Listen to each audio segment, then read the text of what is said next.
Willkommen bei der 11. Folge von Kurz und Bündig. Wenn du das auf Spotify oder auf Apple Music hörst, dann ist das jetzt das Zeichen, um die App zu machen und auf YouTube zu gehen.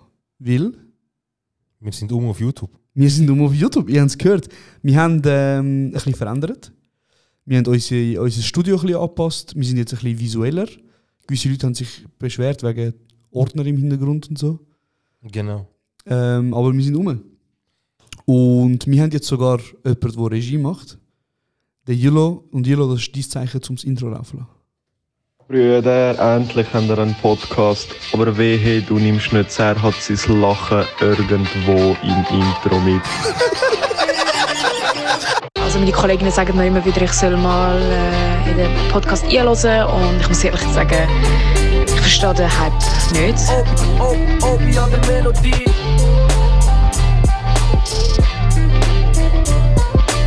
Arkadaşım, terbiyesizlik yapma, kamera var. Beyefendinin nereden geldiğinden hiçbir haberim yok. Söylüyorum abi, çarşıyla geldi buraya. Yok ben küfür etmiyorum, bu küfür ediyor. Ne istiyorsun sen? Guzer istiyor. Das ist kurz und bündig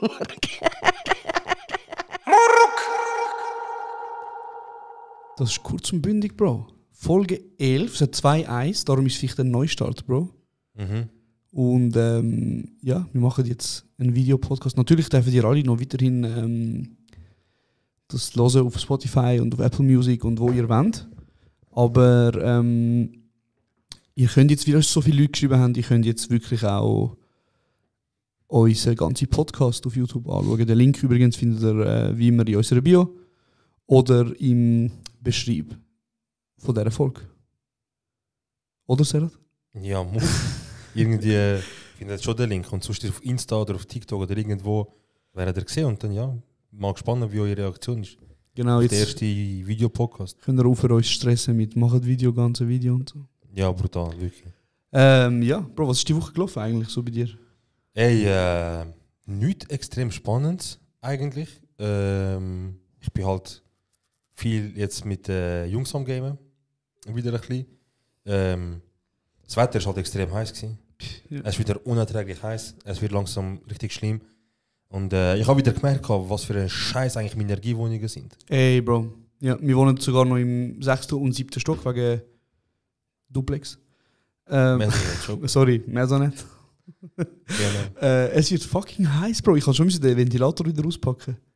Ey, ich habe auch gestern oder vorgestern ausgepackt und ich Ja, so, ich hab's wow, gehört, ja. Maya. Ja. Also ich habe es zwar ausgepackt, damit mein Zimmer kühl bleibt, wenn ich zurückkomme, Ja, aber ja. Maya ist kühl bleiben, weißt du? Ja, voll. Ey, das ist, weißt du, wenn die ganze Wohnung gleiche Temperatur hätte, Ja, würde ich sagen, okay, meine Energie. ja. Aber es ist so, dass das im Wohnzimmer der kleine Schacht, wo Luft rauslässt, Ja. dass der irgendwie 2 Grad rauslässt, so, das ist 2 Grad kalt. Mhm. Beim Jill im Zimmer ist Winter die ganze Zeit. Ja. Und einfach unser Zimmer da oben, jedes Zimmer ist, außer am Jill ist. Ja. Gut, im Sommer weiß ich nicht, aber es ist einfach Ich glaube, der unerträglich. Gilly hat einfach ein bisschen mehr Platz, Bro. Darum hat er ein bisschen. Aber das ist eben auch so ein bisschen das First World Problem, wie wir haben ja so fette Fensterfront, oder? Und das macht es halt warm. Genau.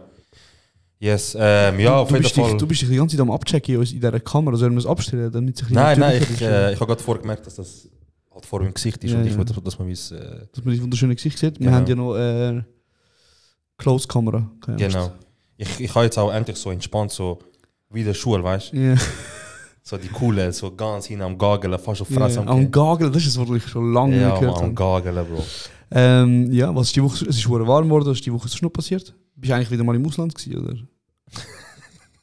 Nein, ich bin nicht im Ausland gewesen. In London bin ich ja gewesen. Mhm. Das ist auch geil, London ist wild. Sonst die Woche bin ich nicht gross weggegangen, du weißt das. Ich habe ja keine Autoprüfung, auch kein Auto jetzt. Stimmt, Bro, das ist Ja, momentan bin ich der grünste Mensch im Winter wahrscheinlich. Ich laufe nur und ich hänge nur und alles. Und du lässt den Ventilator laufen, während du nicht daheim bist. Einfach. Ich kann das für 2 Stunden mal laufen. Ja. Ja. Ja, aber wir können gerne anfangen, du reden, wenn du Nein, Bro, anfängst. wenn du sagst, du bist so grün, dann lauf doch barfuß wie die anderen Miskes dort Steinberggasse und gehen im Brunnen baden. Ey, nein, schon gut. Das ist nicht mehr grün, das ist einfach Lebenseinstellung, Okay. die nicht mit mir vereinbar ist. Ja, weiß nicht, frag mich irgendjemand, was bei mir gelaufen ist. Die Woche, oder? Hey, was ist eigentlich bei dir gelaufen? Hey Bro, danke, dass du fragst. Es wissen zwar viel schon, aber ich bin angenommen worden, Bro. Genau, wir können ruhig darüber reden, ohne Brag, oder? Wir können ohne Brag darüber reden, wenn es ist schon. Wenn wir vielleicht irgendeinen Knopf drücken, Regie so, weiß nicht, ob es passt. Wir haben jetzt neue Knöpfe. Nein, red Deutsch, Mann. Nicht. Okay, Ja, red easy. Deutsch. Hey, falls irgendjemand einen Job als Regisseur will bei uns... du hast übrigens auch ein Mikrofon, gell, damit man dich hört, falls du etwas sagen willst. Ich habe es stumm geschaltet, genau, ja, jetzt. Ja. Ich bin angenommen worden, Bro, es ist ein... Hey, du hast die Geschichte schon 30 Mal gehört, dann erzähle ich sie jetzt nicht, aber ich bin drin. Der Kenneck ist Drin. für Dossier drin. Bei der Zürcher Hochschule. Für? Der Künste, Bro. Der Künste. Zürcher Hochschule ist wie Hogwarts, ein bisschen. Also, okay, und wenn du dort bist, welches Haus bist du in dem Fall? Bruder, ich bin einfach Film und ich glaube, Film sind die coolen und Film ist in dem Fall wahrscheinlich entweder Gryffindor oder Slytherin. Auf jeden Fall nicht Hufflepuff. Okay. Das sind Hufflepuff, ist wenn schon die Fine Arts komischen Leute, weißt du. Genau. Aber erzähl mal von dem Prüfungstag an der Zürcher Hochschule von Kunst. Der Künste. Wie kann man sich vorstellen, wie ist Aufnahmeprüfung? Ich meine, BMS weißt du musst lernen, du hast eine Prüfung, 4 Schnitt. Ja. Andere Schulen, du weißt, du musst einen Schnitt haben und du musst Aufnahmeprüfung haben und das wird gemessen mit Noten, mit Punkten, die du erreicht hast. Wie läuft das bei euch ab? Bruder, ich glaube, Kunst ist etwas, was schwer kannst. Sorry. Ey, Bro, machst du dich lustig? Also ich Nein, Bro, nein, es ist ganz... Ich bin mal froh, dein Bruder ist am Essen, Bro, man weißt du? Ja, Bro, stabil, ja, mit deinem Bruder ist am Essen, aber wer hat dir 4 Rahmen vorzahlen um bis Geburt? Was für Essen tust du gerade essen, Mann? Die was? Die 3 Rahmen? Welches Essen ist das, wo du am Essen bist, Ja, wo ich nicht gesehen Bro, es ist am Kommen, Bro, ich bin am Ja, Aufwärmen. also dann sag, der Bruder wird essen. Der Bruder wird essen, aber gönn doch, Bro. Ja, sicher gönn ich. Du so, Nein, ich bin einfach... Ja, du hast angefangen so, ja, das ist eine Schule für Kunst und ich habe gerade dort, ich sage, du musst erst mal klarstellen, es wird nicht so gemessen. ja, also es gibt ja nicht ein Notensystem, so quasi, das ist richtig oder falsch. Ja. Sondern, Fühlst du mich? ja, aber ich meine Kunst, ich sehe die Bilder, die ich da gemacht habe, wo wir da hin haben, da oben ist übrigens von der Sea-Image, wir posten sie sonst auch noch, Ja. kurdische Großmutter. Aber viele andere Bilder da mit den schwarzen Rahmen, außer das da oben, habe ich gemacht. Auch das mit der Kantonspolizei Auch das Zürich? mit der Kantonspolizei Zürich. Okay. Nein, da Kantonspolizei Zürich Verkehrserziehung. Das ist nicht einfach gesponsert etwas, von ihnen? das ist einfach etwas, was ich im Österreich von uns gefunden habe. Und ich finde es geil, Bro. Ich weiß nicht, ich finde, wir sind 31er. Das passt nicht rein, Mann. Egal, Bro. Egal. Sag mal, Bro, er wird Du musst näher ans Mikrofon etwas So sagen. lustig. Danke vielmals. Aber eben, der Plan ist übrigens auch, dass wir das ein bisschen ausbauen. So, irgendwann werden wir meine Bilder vermutlich abhängen und anderes Zeugs an tun. Genau. Aber ja, Nicht von der eben, Bulle. Kunst ist sehr schwierig zu messen und darum ich muss ein bisschen ausholen, Ja. wenn man mich kennt so. Wie sage ich das? Es haben sich, glaube ich, etwa 130, 140 Menschen beworben und 30 Personen sind dann quasi an die Abschlussprüfung gekommen. Und die ist jährlich, oder, die Prüfung? Ja, genau. Du kannst jährlich den Bachelor machen in Film. Ja. Also das ist wirklich nachher halt, weißt du, so. Anerkannt und alles, ja. Ja, ist ein Bachelor of Arts, Ja. heisst das dann, so wie Bachelor of Science, Ja, und voll, so, voll. was auch immer geht.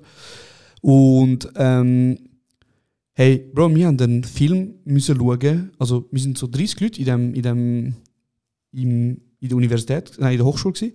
Und das Geile ist, die Hochschule ist eben wirklich krass. Also weißt, sie haben ein eigenes Kino, sie haben jenste Räume, so Krass. Seminarräume, sie haben so... Aber ich habe bis 2015 noch Hellraumprojekte in der Schule gehabt oder sowas. Bro, Mann, aber das sind Welten. Geld haben sie für den Scheiß nicht, aber du kannst Kino haben, Mann. Was ist das für Bro, ein Mann, Scheiß, das sind Welten, Bro. Man, du musst überlegen, weißt du, Hochschulen so dort, ich meine, ich bin auch dort reingelaufen.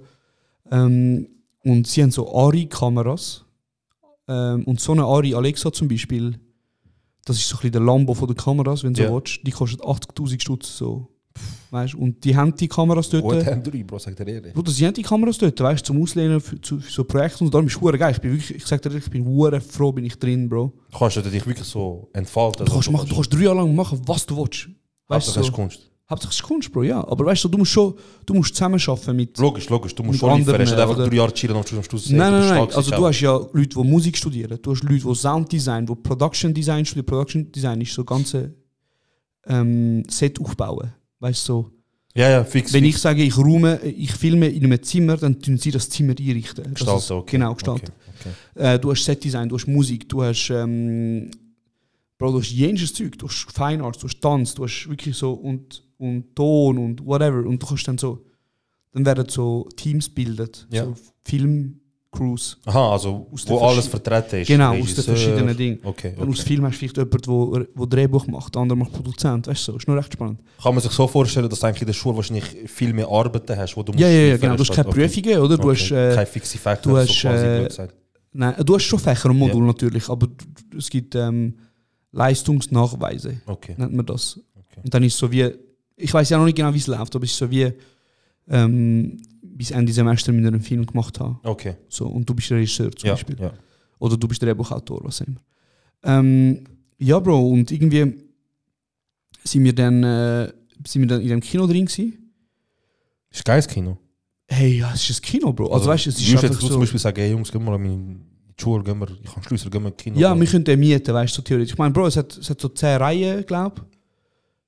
Du kannst den mieten? Ja. Für einen ganzen Abend zum Beispiel? Zum Beispiel zum Podcast live übertragen.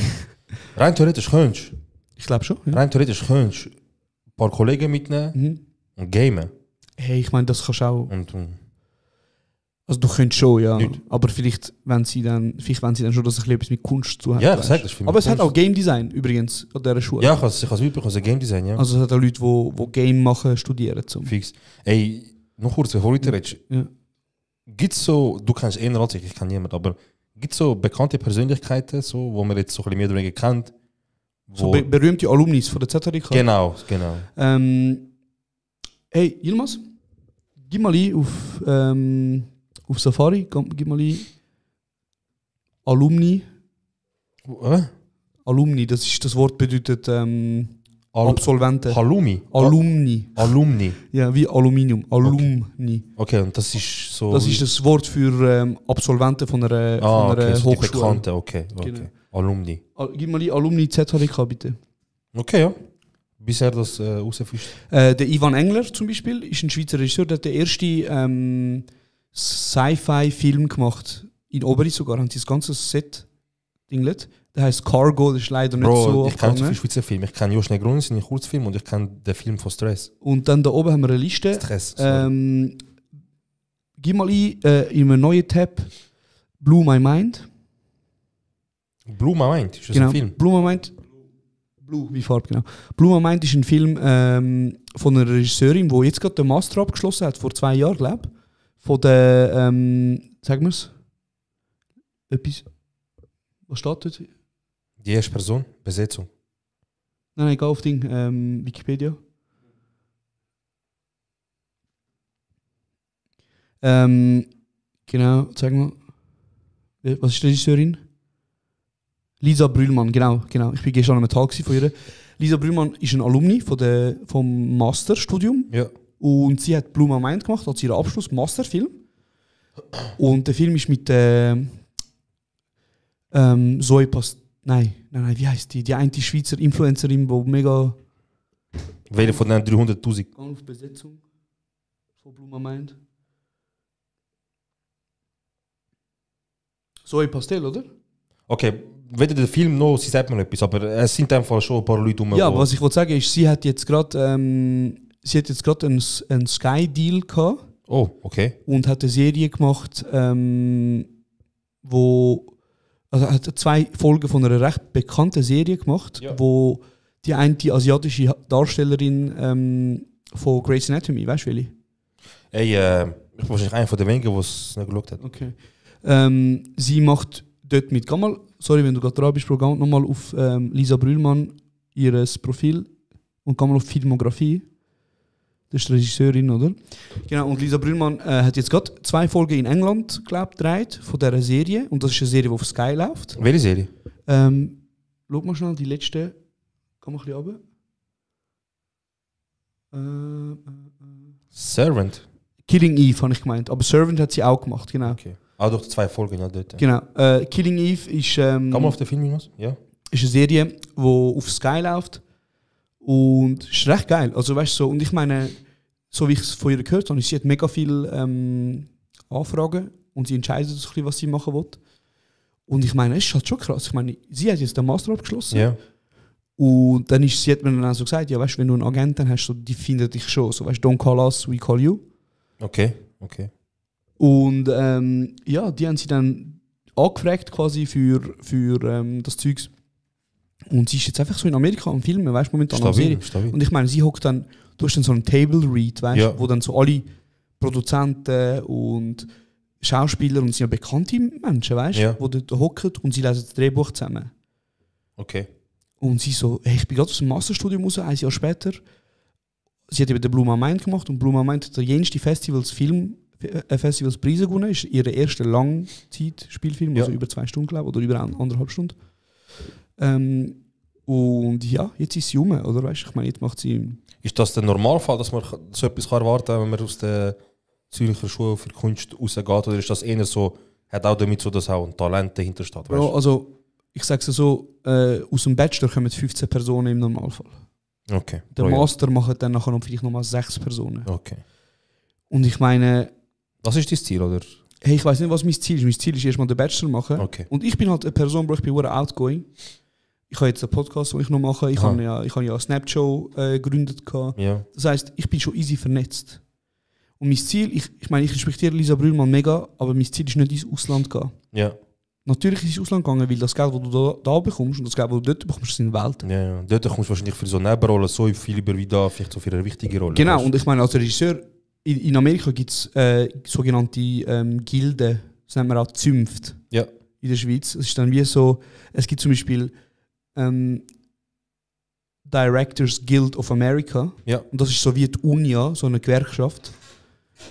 Schon, so wie eine Gewerkschaft von den Directors. Ja. Und die sagen dann, du kannst keinen Job annehmen unter diesem Betrag. Checkst? Okay. Man hört dich nicht. Okay, das ist in dem Fall ein Betrag, wo sie... Das ist in dem Fall ein Betrag, wo sie... Wo sie fix damit nicht ausgenommen wird. genau, so gesagt. genau. Ausbeutet wird Und so. sie schützen sich auch selber, oder? Sie sagen dann wie so, weißt, wenn du bei uns Mitglied bist, dann schauen wir, dass du quasi mindestens das Geld bekommst. Okay. Weil es kann nicht sonst jeder gehen und sagen, ich mache den Job, aber ich mache Ja, für 10'000 weniger. Checkst du, was Ja. ich meine? Ja, du musst mich noch ein bisschen kehren, Bro. So, Ja, genau. okay.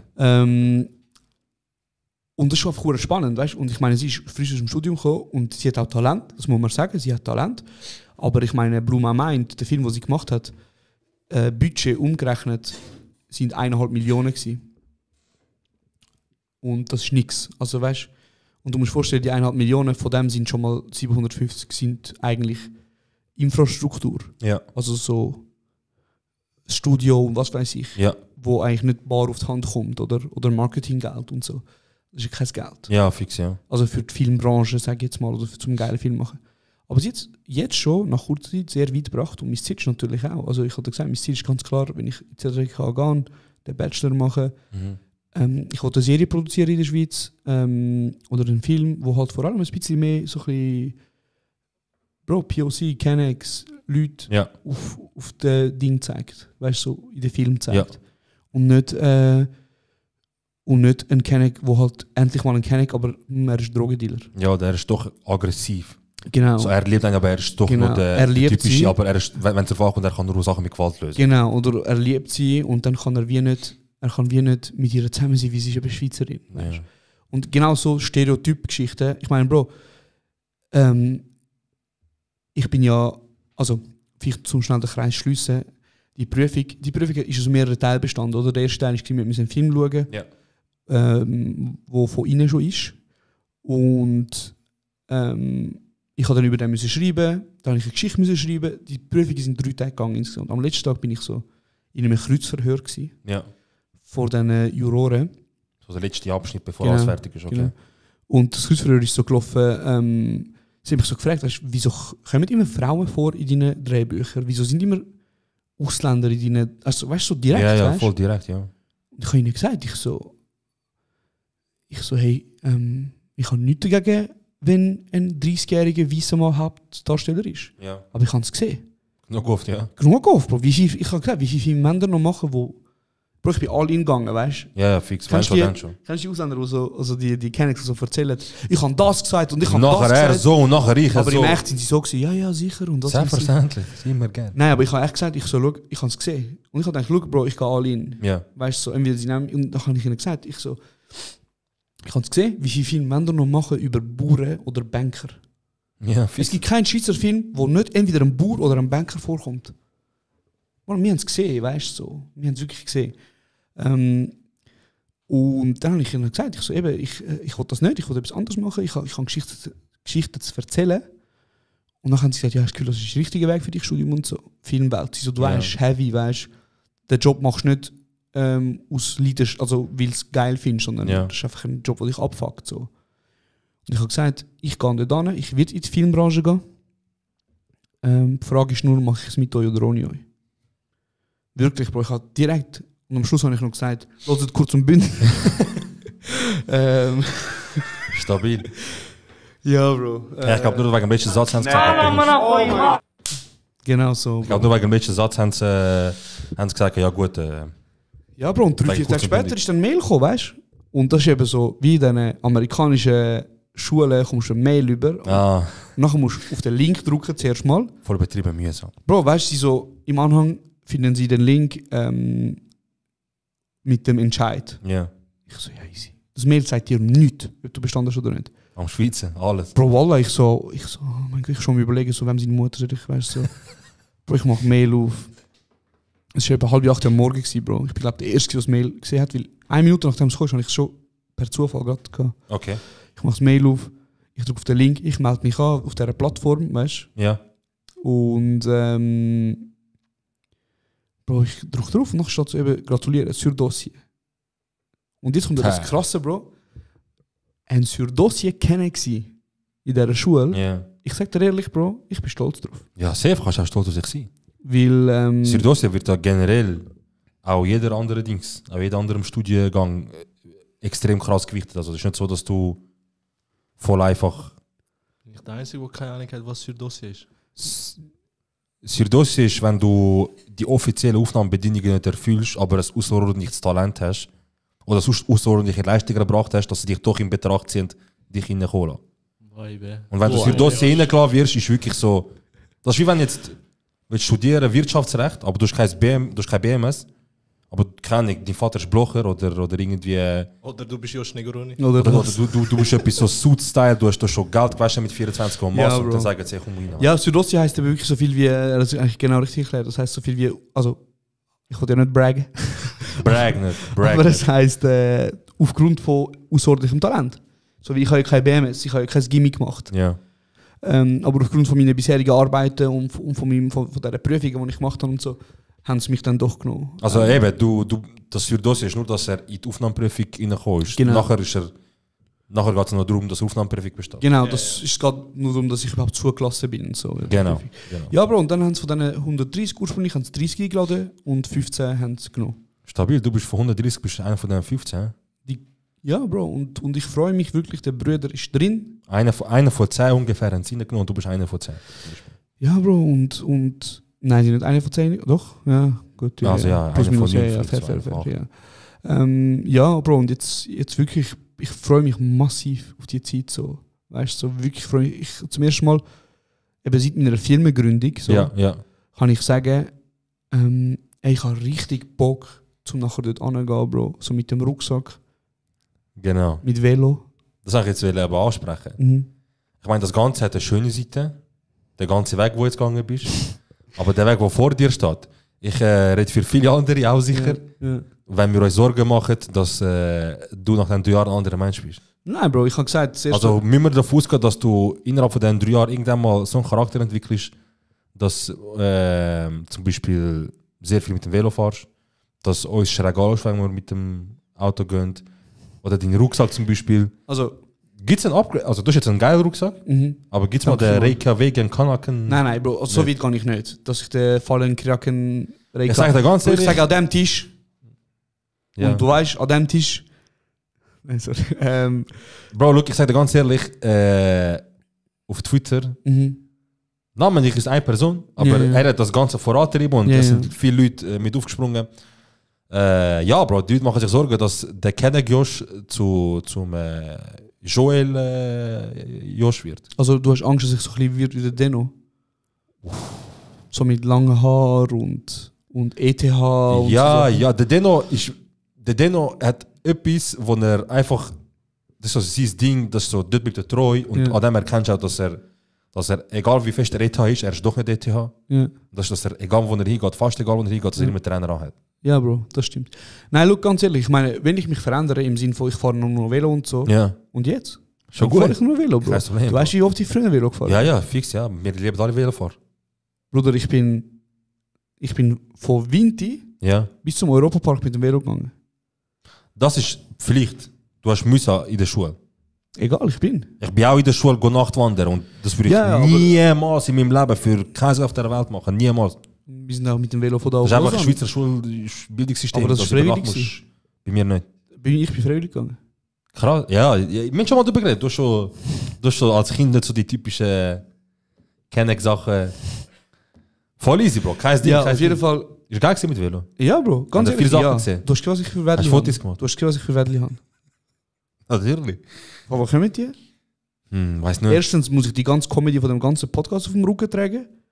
Oh, Und zweitens, Velo fahren. Ja. Ey Bro, weißt du was, tu den Bildschirm weg, er schaut zu viel auf den Bildschirm. Tu ihn weg. Ich schaue gerne auf den Bildschirm, Bro, wieso? Nein, aber schau mich an, ich bin okay. Da. Oder schau in die Kamera oder in die oder in die. Okay. Ja. Wo bin ich gewesen? Wenn du ein Velo kaufst du ein Elektro-Velo oder kaufst du ein normales Velo? Ich habe ein normales Velo. Ich habe nicht eins. Sag, du hast vor der Tür dir? Ja, das neue. Ja. Das ist ein... Bro, das ist so ein Konforme-Velo, wo... Nein, das war 1400 Stutz. Das hat meine Mami gekauft. Vor einem Jahr oder so, für sich selber. Ist sie go Mountainbiken? Hey, voll. Weil es geht schon easy, weißt du... Es ist im Fall recht schlecht. Ich habe es abgegeben in diesem Velo Plus unter uns. Shoutout Velo Plus. Und die haben es mir sehr geil gemacht jetzt, weißt du? Und ich habe sogar noch einen Korb für den Woody. Herzig, Mann, ganz geil. Dankeschön, Bro. Mit deiner Tasche, mit dem Korb, mit dem Woody. Ich fahre so und Woody ist vorne auf dem Ding, weißt du? Andermal Kanterreit im Kopf. Ja, vielleicht schon. Perfekt. Bro. Ist nicht herzig. Doch, ist herzig. Ist nicht herzig. Es ist sehr herzig. du gehst genau in die Richtung, wo wir dich alle sehen. Und jetzt? Ich sage ja schon gut, dass ich Nein, wieso hate? Ich verstehe nicht, wieso du hatest. Es ist kein Hate. Doch, wo hate ist? Wenn ich hate, du bist schon ein Hate. Nein, null. Bist du das? Klar, warte. Bro, du musst die Knöpfe ein bisschen mehr einbauen, Bro. Überlege mal. Geh nachher zu Mike. Stimmt oder stimmt nicht? Ja, stimmt oder stimmt nicht, Bro. Egal. So, jetzt. Okay, also wir müssen uns keine Sorgen machen, dass du nach 3 Jahren dass ich mit mir ankommst und sagst, wir eine Stunde darüber reden, wieso in einem Wald in der Schweiz eine Zuckerfabrik mit 5 Bäumen abholzen und mir deswegen wichtig ist, darüber reden jetzt. Ey, weißt du was, es ist wichtig, über so Sachen reden. Natürlich ist es wichtig. Es ist wichtig, über so Sachen reden. Aber meine Frage ist... Aber nein, ich bleibe meinem Leben treu, weil ich bin, wer ich bin. Du bist, wer du bist, ja. Und ich bin ein Kenneck, Bro. Ja. Und das wird auch bleiben. Und ich sage dir ehrlich, ja. Ich habe schon Mühe mit ein paar Leuten von diesen 30. Aha, meinst du das mit Aufnahmeprüfung? Ja, ja. Hey Bro, du kennst mich und du weißt sehr genau, dass interagieren mit einem Bruchteil von diesen Leuten, nicht allgemeinisieren, mit einem Bruchteil von diesen Leuten, ich hätte easy Mühe zum Kommunizieren, auf eine gemeinsame Ebene kommen, anständig können als 2 Menschen funktionieren. Das wäre für mich easy mühsam. Ey, es ist schon nicht so einfach, weil eben mit ein paar Leuten, Bro, die sehen auch aus, als würden sie kein Shampoo benutzen, weißt du, so. Weil es der Umwelt ein bisschen schadet und so. Und ich weiss noch, ich bin, nachdem ich rausgelaufen bin, das ist so wie 3 Tage lang das Bewerbungsgespräch in einer Schweizer Firma. Weißt du, was ich meine? Ja. Yeah. So der Musterkanaka muss hängen lassen, weißt du? Und ich weiss nicht, wie ich das die nächsten 3 Jahre in diesem Toni-Areal wird aushalten, so, weißt, ob ich irgendwann mal so ein paar Leute kanakisieren. Unmöglich ist nicht. Unmöglich ist nicht. Aber ich habe zum Glück eine Handvoll Leute gefunden, mit denen ich ein bisschen geschwätzt habe. Und von denen sind, glaube ich, die meisten auch aufgenommen worden.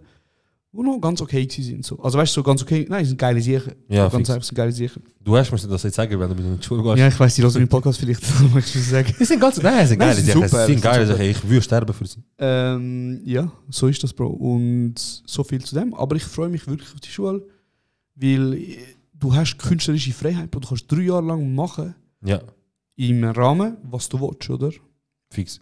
Und dann, ich sage euch, nach dem Bachelor, vielleicht schon, weil momentan läuft es gerade recht gut in der Filmbranche. Vielleicht noch dann meine erste Serie, die ich dann gerade machen werde. Wie würdest du eine Serie nennen? Serie? Hey, es kommt darauf an, was du machst. Weißt du, so. Okay. Das ist zu Aber es ist groß. Das ist schwierig, zu ja. groß die Frage. Okay. Wie würdest du? Weißt du, was fehlt in der Schweiz? So etwas Was? wie Top Boy, Bro. Ja, aber so ein bisschen. Oder 4 Blocks, Bro. Ja, aber das ist jetzt schon wieder der Standardzeug. Red mal ins Mic, Mann. Das ist schon das Standardzeug, das du vorher schon gesagt hast. Ja, aber nein, es ist nicht Standardzeugs, weil in der Schweiz werden keine. Aber du Kennex nicht- hast ja vorher gesagt, es wäre wichtig, Kennex nicht in die Kennex-Rolle rein tun. Das heisst, er muss nicht unbedingt aggressiv. Und wenn du Top Boy machst, wenn du Top Boy-Style machst, dann Kennex sowieso als Drogendealer, als gewaltbereit. Du bedienst dich natürlich an gewissen Stereotypen, Ja, aber das heisst nicht, dass ich dann. dass es den Charakter ausmacht. Dass von dem sie nur der Drogendealer sind. Ja. Oder nur der Kennex sind, der Versicherungsbetrug macht. Okay. Weißt du, es geht darum, dass ich ein bisschen weiterbringen. Also du würdest so einen Schweizer Top Boy machen? Vielleicht, ich Wo weiß würdest nicht. du drehen? Wo? Ja. Das, Bro. Das direkt. Das direkt. Du wärst nicht erst schon so einen Film gedreht, oder eine Serie, die gut umgegangen ist. Was ist umgegangen? Der Film vom Stress ist doch auch von das, Ja, nicht? Mann, der ist auch Also ich meine Outbreak. Outbreak, genau. Das ist Ja. auch das gedreht worden. Oh nein, Breakout. Keine Ahnung. Der- Einfach Film vom Stress. Das ist ein Teil. Also sie sind einmal durchgefahren durch das Zentrum Tös. Weil für das zweite Mal ist es nicht gelangt, Hat's sind wir nicht ehrlich. Für das zweite Mal wäre es schlimm rausgekommen. Und dann die Szene mit dem Pionier dort, neben unserer Wohnung jetzt. Ja. Wo sie schlägert. Ey, gut möglich. Aber weißt du, was auch in Tös gedreht wurde? Ist ein Teil. Was? Mein Name ist Eugen. Weißt du was auch? Von Dings. Wie heißt der deutsche Rapper? Der Bowser. Der Bowser. Stripperin ist auch gedreht worden. Einfach Stripperin, gehen ja. Video schauen gegen Storcherbruck. Ja, Mann. Ja, aber das ist nur ein Beispiel, oder? Ich meine, es gibt noch ganz viele andere Sachen, wo ich vorhand zum Drei Frage ist auch, Ja. wollte ich richtig Serie gehen, wollte ich einen Spielfilm machen, Bro. Ja, aber die Schweiz ist halt sehr undankbar. Jemand kommt zu dir und gibt dir 10 Millionen. Ja. Warte, nur fertig. Scheißegal. Das hab ich ja. auch gesagt. Ja. Okay, in dem Fall, ja. Dann machst du es. Ja. Ja. Er hat mit 1,5 Millionen Serie gedreht. Ja, Bro, 10 Millionen, Bro. Lass Ja, mich ich das- habe dir Vorgaben gegeben, was für eine Serie es muss sein. Ja, also dann mach Vorgabe. Aber was soll ich ablehnen für 10 Millionen, Bro? Also ich komme 10 Millionen über, oder ist das das Budget vom Film? Du kommst 10 Millionen über. Ja. Okay. Was würdest du... Bro, weißt du, was 10 Millionen sind? Du musst einen Film drehen mit Auditoro, Nein. Stress und Blick. Ja? Darf ich entscheiden, was passiert? Und es muss eine Love Story sein. Ja? Das ist dann 3. Ja, ich mache eine Love Story zwischen dem Fuß vom Blick und dem Gesicht vom Auditor. Was ist? Okay, ja, ist gut. Nein, Bro, ich meine 10.000 Stutz, Bro. Jeder, der sagt, der macht etwas für 10.000 Stutz nicht, ist blöd, Bro. 10 Mil meinst du, ja? 10 Mil. Ah ja, genau, 10 Mil. Klar, 10 Ich für 10.000 Stutz. Oh. Ja. Da können wir Sachen wieder führen mit Schwänzen und so, hä? Ja. Klar. Easy. Hoffentlich hat niemand wieder so eine Frage gestellt. Hoffentlich nicht. Ja. Ja? Voll, ja. Voll easy, ja. Du hast Sachen vor und ich game gerne, ja. Hey, Bro, ich meine, ich habe ja auch meine Zeit gehabt, so zwischen Militär und Firmengründung, wo ich ein bisschen gechillt habe. Also weißt du, das braucht es ja auch.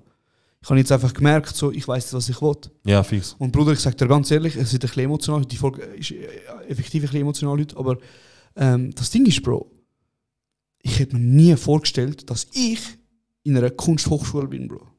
Krass. Also weißt du, geschweige überhaupt studieren, ich. Ja. Aber Bro, Aber weißt du, wieso hast du das Gefühl? Sag dir ganz ehrlich, jetzt direkt. ja. Weil du das Gefühl und die Anerkennung in der Oberstufe nicht bekommen hast. Und Ja, in Bro. der Schule. Bro, und vor allem... Also weißt du, wärst du jetzt in der Oberstufe gewesen, noch kurz zu unterbrechen, Ja, bitte. und hätte die Lehrerin das Gefühl gehabt, wieso, hey, ich weiss, du hast im Kopf. Du kannst irgendetwas Du kannst schaffen. es, aber du musst auch dranbleiben. Er war immer so, Ja. Und hat damals Lehrer gesagt, du hast gesagt, ich sage dir ganz jetzt, mit ehrlich so direkt, mit 21 du hast ein anderes Mindset gehabt. Mit 21 hast sogar du gesagt, ich studiere nächstes Jahr. Ja. Weil ich weiss, ich kann es. Bro, ja. Aber egal, du studierst jetzt. Nein, man hat wirklich nicht an mich geglaubt. Es ist ein bisschen Underdog-Story und so. Man hat mir gesagt. Ich wollte irgendwann richtig Theater und Film und so irgendetwas machen. Die so, ja komm. Und Bro, das Problem ist auch, wir Sekondo oder Ausländer oder wie auch immer du das nennen willst, wir Migra-Kids vor allem, wir kommen in das, weißt du, wir sind in diesem Land und wir haben eine gewisse Ding. Warte schnell. Ich glaube, es ist so nicht machbar. Aber schau mal. Schau mal schnell. Ich will trennen. Zu bequem so. Bro, Migra-Kids. Verstehst du? Ja. Wir sind da in dem Land. Sorry, so würde es gehen. Scheiß mal auf die Kamera, komm. Ja. Wir sind in diesem Land und wir haben eine gewisse Verantwortung gegenüber unseren Eltern. Ja. Wie meine Mutter ist da gekommen, mit nichts. Und sie hat geschafft. Jeden Tag geschafft.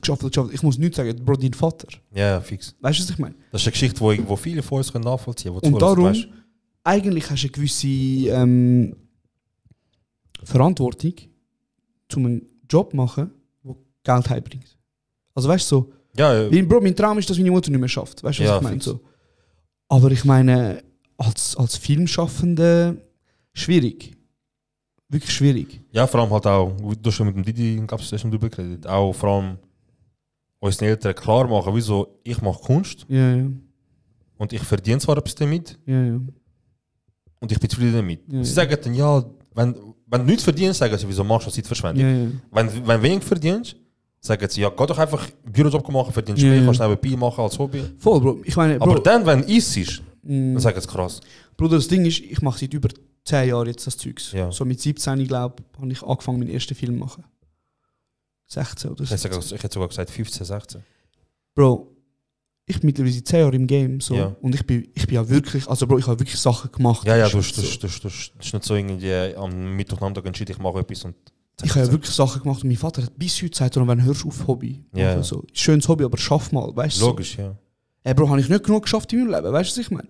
Und meine Mutter, zum guten Glück, meine Mutter sagt mir heute noch, ich habe ihr gesagt, hey, look, ich bin 26, ich fange an zu studieren, ich weiß nicht, was machen, weißt, finanziell und so, ich muss irgendetwas überlegen, wie soll ich das schaffen und so. Ja. Meine Mutter hat mir nur gefragt, wieso macht es dir Freude? Ich so, ja. So, was willst du noch mehr? Perfekt. Weißt du, was willst du noch mehr? Und sie hat mir sogar gesagt, Bro, ich bin ein bisschen emotional geworden. Sie hat mir gesagt, ich so, wenn sie muss, ich gehe jeden Freitag noch zusätzlich arbeiten, putzen, dass du kannst in die Schule gehen, weißt du? Fix, ja. Und Bro, das ist so eine Unterstützung und so eine Liebe, weißt, wo ich bekomme. Und ohne meine Mutter, Bro, ich wäre nicht, wo ich bin, weißt du, so. Ganz klar. Und das ist so eine krasse...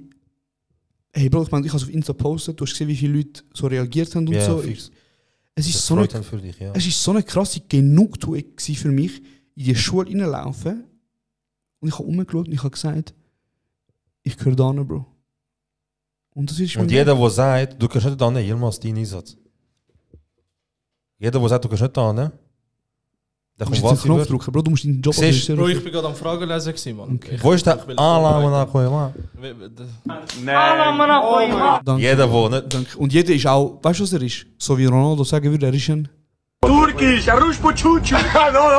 Gut, das kommt. Komm, Bruder, geben wir noch ein paar Folgen. Okay. Hey, wir sind jetzt sehr stark wieder über mich am Reden. So. Yeah. Wenn wir ein bisschen auf Fragen eingehen, oder... Können wir gerne, wir können auf Fragen eingehen, fix. Wir können... Wir haben wieder mal nichts vorbereitet. Hey Bro, es läuft gut, ich finde es ein gutes Gespräch. Es ist unsere erste Folge, weißt du, wo wir jetzt machen, aber das ist wirklich geil. Wenn es die erste YouTube-Folge ist, wichtig für mich zu erwähnen auch. Das ist mir sehr wichtig, dass wir es machen und sagen. Zürich ist Meister am Nakoim. Am Nakoim, aber so richtig. Richtig hart. Ich habe in London den Match geschaut und ich habe gesehen, wie ihr 2 fette Kisten kassiert habt. Ja, ich weiß nicht, es ist unbeschreiblich. Es ist so ein Krasseste, was es gibt. Und ja, das ist wichtig für mich. Nach wie vielen Jahren? 13. Mink, ja, nach 13 Jahren. Ja, 13 Jahre, ja. Krass, Bro. Ja, Bro, es ist wieder im Mai. Letztes Mal haben sie auch wieder im Mai geholt. Auch in Basel gefixt. Jetzt wieder. Basel ist einfach dafür gemacht, dass man bei ihnen Meister wird. Einfach ihre Stadt ist dafür gemacht, dass... Ja. Vielleicht auch nicht. Aber wir können davon bezeugen, dass es ist gut gemacht dafür. Andere vielleicht weniger, aber wir können davon reden. Also FCZ einfach. Genau. Ja, Fragen können wir gerne reden. Und ich habe eine wichtige Frage. Wer ist der Vater von der Väter? Pass auf jetzt. Wer sammelt Backen, um sie zu flattern? Vor allem haben sie gemeint, er ist der Nettere. Wer haben sie die Backen sammeln zeigen? Nein, easy, Bro. Nein, Bro, ich sag dir ganz ehrlich, ich brag jetzt, Bro. Ich sag dir ehrlich, ich brag jetzt. Ja, brag, ja. Nein, red Deutsch, Mann, ne? Red Deutsch, voilà. Das ist gut gewesen. Ja, red Deutsch, Das ist gut gewesen. Kennst du den Ton? Ich liebe das. Ja. Von dem Rap-Battle. Von dem einen Albaner und dem... Ich weiß nicht, wo er ist, aber ich ich gehe jetzt mal davon aus, so Region Somalia, Eritrea, vielleicht die Richtung. Ja, was sagt er ihm? Er rappt ja irgendwie... Ja, weil sie macht einen Rap-Battle Ja. und... Das ist sorry. Und er sagt am anderen, er sagt am Schippi, er so, fang an. Und der Albaner fängt auf Albanisch an. Er so, nein, red Deutsch, Mann. Wenn du mich dies mich auf Deutsch. Red Deutsch. Nachher, du kannst Pit, ich fick dich kaputt. Ja. Das ist Zürich. Das ist fast so legendär wie das GC ist rum. Oh mein Gott. Ja. Aber ja, easy. Ja. Also, Du hast nicht braggen und du hast die Wand angeschaut. Was hast du nicht braggen? Bro, ich kann einfach sagen, so, nein, es geht nicht um meine Bilder, es geht darum, Bro, ich habe es geschafft, Mann. Ja, Mann, ich habe es geschafft, in die Schule reinzukommen, Bro, ich habe es geschafft. Und du hast geschafft, leider wieder nicht einen Knopf rein tun. Ja, das stimmt. Das wäre stimmt. geil. Aber ich habe es geschafft, Bro. Ich habe es geschafft. Yilmaz, bist du so weit? Haben wir dir genug Zeit verschafft? Ja, ein paar Fragen habe ich anschauen. Fresse nachher zum Mike. Ja, bitte, Mann, ist nicht so schwierig. Also, dann jetzt eine Frage, die ich gerade beide betrifft, Ja. von der Sue.amina. Was nervt euch gegenseitig am anderen? Von der Sue. Was Sue. nervt? Ui, willst du direkt rein? Direkt, Bro. Also, Direkt. Okay, ja, Ferhat fangen. Dass du so... Mein Gott, warte schnell. Nimm mal überlegt! Bro! Die ist geladen gewesen, hä? Eine Sekunde überlegt, Bro. Oh mein Gott! Die Kugel ist geladen gewesen, Bro. Bro, ich sag dir ganz ehrlich, die Kugel ist... Oh mein Gott. Es ist keine Kugel, Bro. Es ist, Nein, sag, Bro. Es ist mit Schalldämpfer. Ja. Bro, lass mich aussprechen, bevor ich anfange. Oh mein Gott. Also, look, Bro. Das Einzige, also, was mir jetzt gerade in den Sinn kommt, deswegen ist es so schnell gekommen. Es stresst mich extrem, dass du, wenn du etwas drin bist, du willst gerade angehen. Verstehst du? Ah, okay. Also zum Beispiel... Wie ich bin ein Macher. Genau. Zum Beispiel... wie soll ich sagen? Beste Beispiel, die Pflanze auf unserem Balkon. Ey, Bro, fang das Thema nicht an. Ich fick dich, Bro. Bro, ich fick dich. Du hast... Bro, look, ich habe einen Zeuge. Ich und der Zeuge sagen das Gleiche und du sagst etwas anderes. Also entweder sind zwei Menschen behindert oder einer ist behindert. Also ja, sag, was ist das Problem? Das Problem ist, dass ich Sachen einfach abhacken und mache. Aus Eigeninitiative? Ja. Ja, Bro, aber kann man... Weißt du, was mein Problem ist? Ja. Mit euch kann man nicht planen, Bro. Ich muss Mann. euch 10-mal hinterher... Pause, Cut, ich bin noch nicht fertig. Soll ich ihn muten? Nein. Also, look, Bro.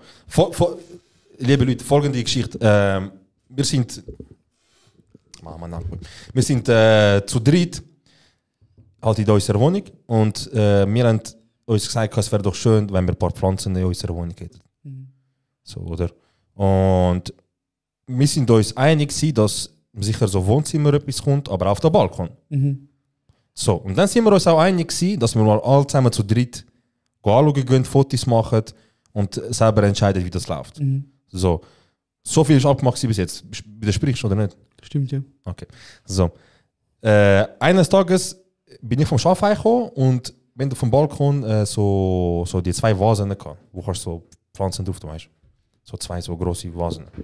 Was auch immer. Und die sind angemacht am Balkon, also am Glas. Das Am heißt, Geländer. Genau, am Geländer. Das heißt, wirklich, du kannst gerade auf Augenhöhe so. Und ich bin heimgekommen und ich sehe, Bro, schöne Pflanzen, weißt du? Und du so, danke vielmals und so. Ich so, ist das deine? Und dann du so, nein, sind unsere. Und dann habe ich mich gefragt, ich so, wie meinst du unsere? Du so, ja, ich bin im Obi gsi, habe eine Pflanze gesehen und habe gekauft. Übrigens, darf ich jetzt Franken anfordern. Und ich so, ja Bro, look, das auf dem Balkon finde ich jetzt nicht so schön. Aber ich zahle gerne mit, weil du hast Freude an dem, du findest die Pflanze schön, ist gut. Aber abgemacht wäre dass wir zu dritt gehen. Ja, ihr habt Pflanzen wollen, jetzt kaufe ich Pflanzen, sind ihr zufrieden, super, kann man gar nicht recht machen. Ist nicht so gelaufen? Ja, okay. Bist fertig? Noch nicht fertig. Und dort zum Beispiel, ich meine, wir zwei, die Sache ist gegessen, weißt du, wir reden darüber fertig. Aber du hast dem Gilly 40 Franken angefordert. Ja. Und du weißt, wenn beim Gilly Geld auffordert ist, es muss einen Grund haben. So. Und das ist jetzt ein Thema, oder? Und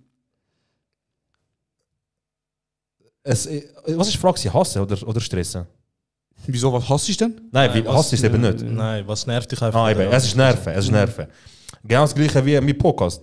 Wir haben gesagt, okay, zu zweit in heikel, wenn wir Gäste rufen und so, kein Platz ist und das, wir hören nicht zu viel, wir reden zu viel und so weiter. Eines Tages komme ich heim, er ist schon aufgesetzt. Also Bro, es gibt einen Podcast, komm hoch an, ich so, jetzt? Du so, ja. Das ist das, was ich jetzt würde sagen. Okay. Also du hast Eigeninitiative ergreifen, über Sachen, die abgemacht sind. Ist der Woody da? Nein, ist das. Wer ist vorher gewesen, sag ich dir ehrlich jetzt. Alle. Nein, ich bin nicht gewesen. Ich bin nicht Oh gewesen. mein Gott. Ja, erzähl weiter.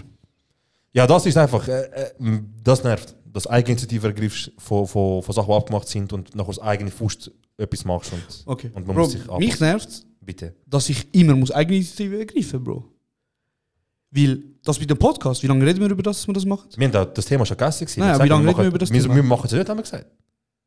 Bro. Haben wir gesagt, wir machen es nicht? Nein, wir haben auf jeden Fall 4-5 Minuten lang über das geredet. Wir haben Nimm geredet? die Hand ab, ich bin noch am Reden. Ey. Ich bin noch am Reden, Bro, ich kann dich auch ausreden lassen. Ich kann dich ausreden Ja, lassen. du hast ausreden lassen. Also nimm die Hand ab und lass mich reden. Du sagst mir, dass meine Hand absetzen. Du nimmst sofort. Ey, du bist so krass, wenn Kameras laufen, das ist es, Bro. Das nervt mich auch noch. Die Heime gibt es Ja. nicht Du siehst nachher daheim. Also ist gut. Hör auf. Nachher so die Bro, Ja. wie viel Mal, nur schon das mit dem Balkon, wie viel Mal habe ich müssen Sachen, wie viel Mal muss ich sagen, Bro, machen wir das. Und Nicht was nur weg zum dir. Beispiel? Ja, ja. Bro, es gibt Also ich verneine das nicht, ja, das ist so, ja. Oder? Ich verneine das nicht. Und Bro, mich schießt auch. Ich wollte ja nicht Mami spielen. Ja. Checkst? Ich wollte ja nicht sagen, machen wir das. Und dann mache ich es halt selber, Bro. Und das mit der Ja, Pflanze, ja, Bro. du hast nicht ganz verstanden, was ich gesagt habe. Nein, Bro, und das mit der Pflanze ist so gewesen, Bro, ich habe einfach die anderen Balkone angeschaut und die meisten Balkone haben die Dinger gehabt. Ja. Und Bro, unser Balkon ist leider recht im Müllhalde gewesen, so mit so Sachen. Ja. Und Bro, besser habe ich keine Pflanzen gekauft, weil sie wären gestorben. So oder so, ja, das ist kein Also weißt du, so, ich bin eine Woche in der Ferien gewesen und die Balkondinger sind auch tot gewesen. Ja, fix. So. Aber ja, hey Bro, keine Ahnung, man, ich glaube, wir sind seit 10 Jahren befreundet, so. Ein bisschen mehr. Und es gibt Sachen, die mich stressen. Normal, ja. Aber so, du wirst trotzdem der Onkel von mir, Kind. Weißt du, was ich meine? Ja, safe, ja. So, aber ich meine, immerhin ergänzen wir uns bei den Sachen, die wir uns stressen. Ja, fix. Oder? Ja. Und heute haben wir auch gesagt, Bro, wir machen das da und so. Ja. Und du bist angeguckt, Bro, und du hast das Kabelmanagement perfekt gemacht, Bro. Also, wenn es läuft, dann läuft es. Läuft, ja. Also. Ja. Hey, Bro, vielleicht nimmst du jetzt eine Frage, wo wir uns nicht an den Hals gehen. Ich kann schon die nächste Frage nehmen, aber egal. Nein, ich habe sonst eine Frage von der. Wo ist sie? Geben wir schnell eine Minute. Und du hast die ganze Hey, Zeit zum Raussuchen, la? Bro. Es sind zu viele Fragen und ganz komische Fragen. Ja, also, dann liest ich einfach eine ab, Mann.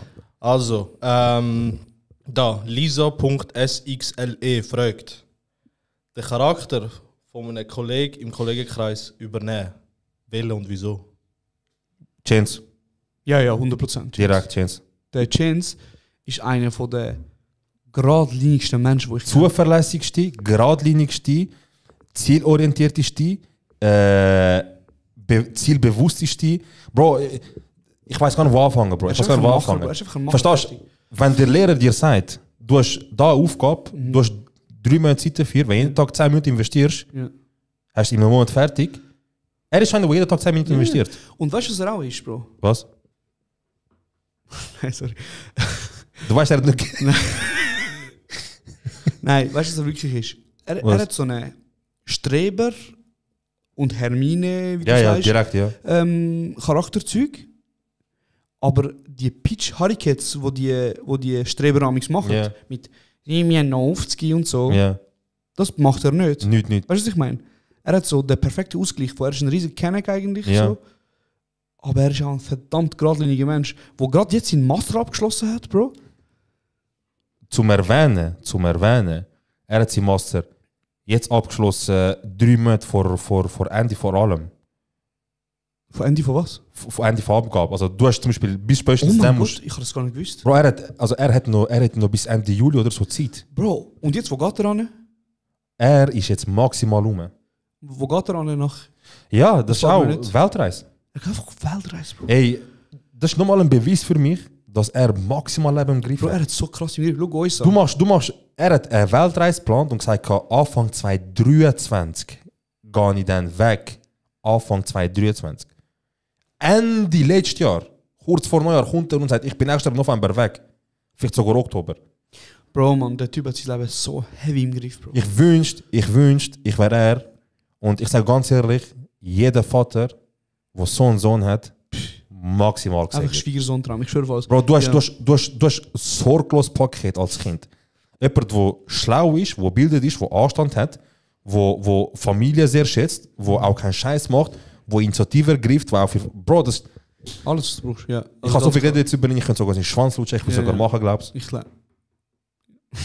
Aber ja, ich wäre direkt eine Chance. Er ist wirklich so Vorbild, wirklich. Also auch in vielen Sachen Ja, ja. von mir. Ich wünsche mich immer wieder, wenn ich sage, Er macht es krass, schon richtig. ich wäre schon gern wie er. Ja, ja. Okay, hey Bro, wenn du redest, Ja. höre ich es recht hallen. Ja. Hörst du es bei mir auch? Wenn du redest, könnte ich nicht holen, nein. Sag mal, ich fühle mich wegen, weil ich im Ecke bin. Vielleicht, ja. Wegen, checkst Ja, ich glaube, es ist besser. Ja, ich hoffe, die Qualität ist trotzdem gut. Eben, wir sind alles ein bisschen am Testen momentan. Erste Folge, YouTube etwas. Mit Live-Regie und so Bilder und Star Wars und Batman und Szenen. Ja. Wenn wir Du willst weiter- auch Chance nicht direkt? Ja, Ja, 100%. safe, Also wer safe. sonst, Bro? Safe, Shida. ja. Sandy, genau wie ich, Bro. Das bin gar nicht. Bro, jeder andere Freundeskreis ist entweder... Nein, warte, Pelin. Nein, sorry. Also gut, du musst eine weibliche Person auswählen. Wer würdest du nehmen? Pelin. Ja. Ja, ja. Du? Direkt Pelin? Ja. Pelin, instant. Ja. Oder? Also ich meine, sie hat es auch im Griff, Bro. Sind wir jetzt echt am Arsch, wenn wir eine Freundin gesagt haben? Ist mir geil. Egal. Ja, weitere Frage. Also, nächste Frage. Vom Shidar.dinli. Wenn ihr ein Tier könntet auswählen, was wäre der? Loi. Bro, lass mich auch mal zuerst beantworten.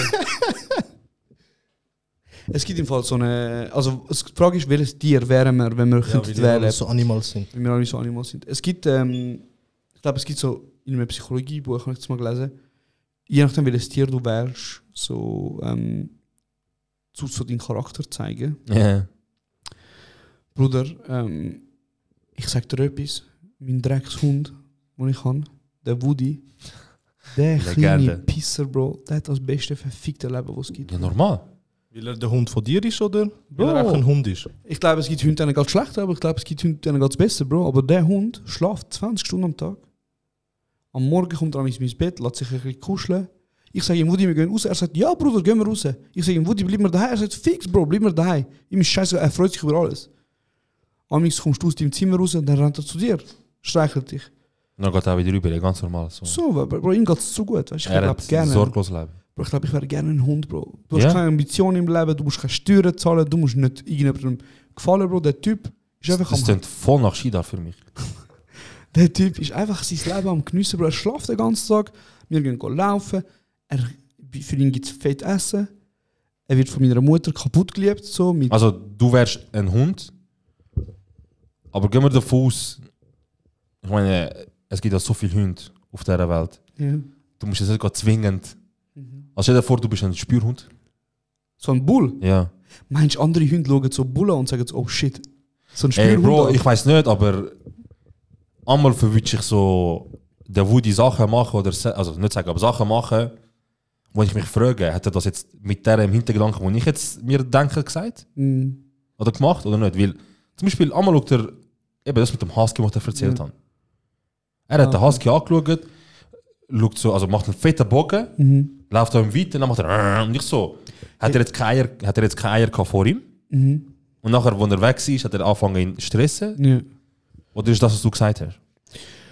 Hey, Dass er halt merkt, dass er jung ist und junge Hunde. ich glaube, sie schmecken es schon. Also ich meine, ich weiß nicht, was Hunde alles checken und was nicht, aber ich meine, Bro, der Hund hat ein unglaublich krasses... Vielleicht müssen wir mal den Shida rufen als Gast zum Oder sie haben mir gesagt, hey, danke, dass ihr mich so viel erwähnt, aber wieso müsst ihr immer sagen, ich bin ein Hund? Also look, dass du das Amen, dass Bro, du... das ist ein Richtmikrofon, es nimmt genau nur den Strich auf, was es anzeigt. Was ist ein Strich? Also das in der Mitte so bam. Wenn du so machst, hört es dich nicht. Du musst genau reinreden. Okay, sorry. Ja. Also, das zwischen mir und ihm ist also persönlich. Mhm. Das geht schon ein bisschen easy lang, schon ein paar Jahre. Mhm. Das zwischen dir und ihm weiß ich nicht. Aber ich weiß ganz genau, dass ich auch demnächst sicher irgendetwas hören werde oder sehen werde, wo er mich auch als Hund... Also ich habe überhaupt kein Problem mit ihm, Bro. Ich auch nicht. Ja, ich liebe ihn ja, Bro. Aber du sagst ihm schon, ja, und Hund. Ja, Bro, er sagt mir auch, ja. Wie er einfach ein Köpek ist, Bro. Ich liebe ihn, Bro, er ist auch ein Köpek. Er ist ein Köpek, aber ich liebe Woody auch und er ist ein Köpek. Ja, fix. Ich würde, falls ich auch interessiert, was ich würde... Ja, also ich habe noch nicht gesagt, was ich würde sagen. Und du hast gesagt, Hund? Ah ja, doch. Du hast gesagt Löwe. Das war keine Reaktion gewesen. Aber vielleicht noch schnell abschließend. Vielleicht wäre ich auch gerne ein Bär, Bro. Wie geil muss es sein? Ich glaube, ein Bär ist auch easy, Bro. Wie geil muss es sein, einfach schnell wenn auch immer das ist, aber so im Oktober anliegen und erst im Februar, März, wenn auch immer der Winterschlaf fertig ist, aufstehen, Bro. Du schlafst ein paar Monate, du stehst auf und dann hast du erstmal fett Hunger. Bro, du frisst dich erst voll, weißt du?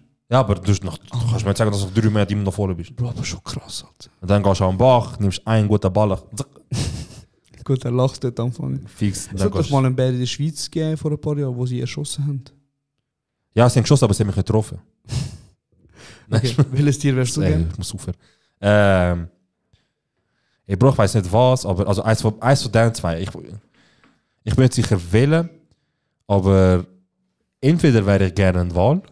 Ein Wal? Ah, du lebst ja Wal so. Wal oder Pinguin. Wieso Wal? Hey Bro, Wal...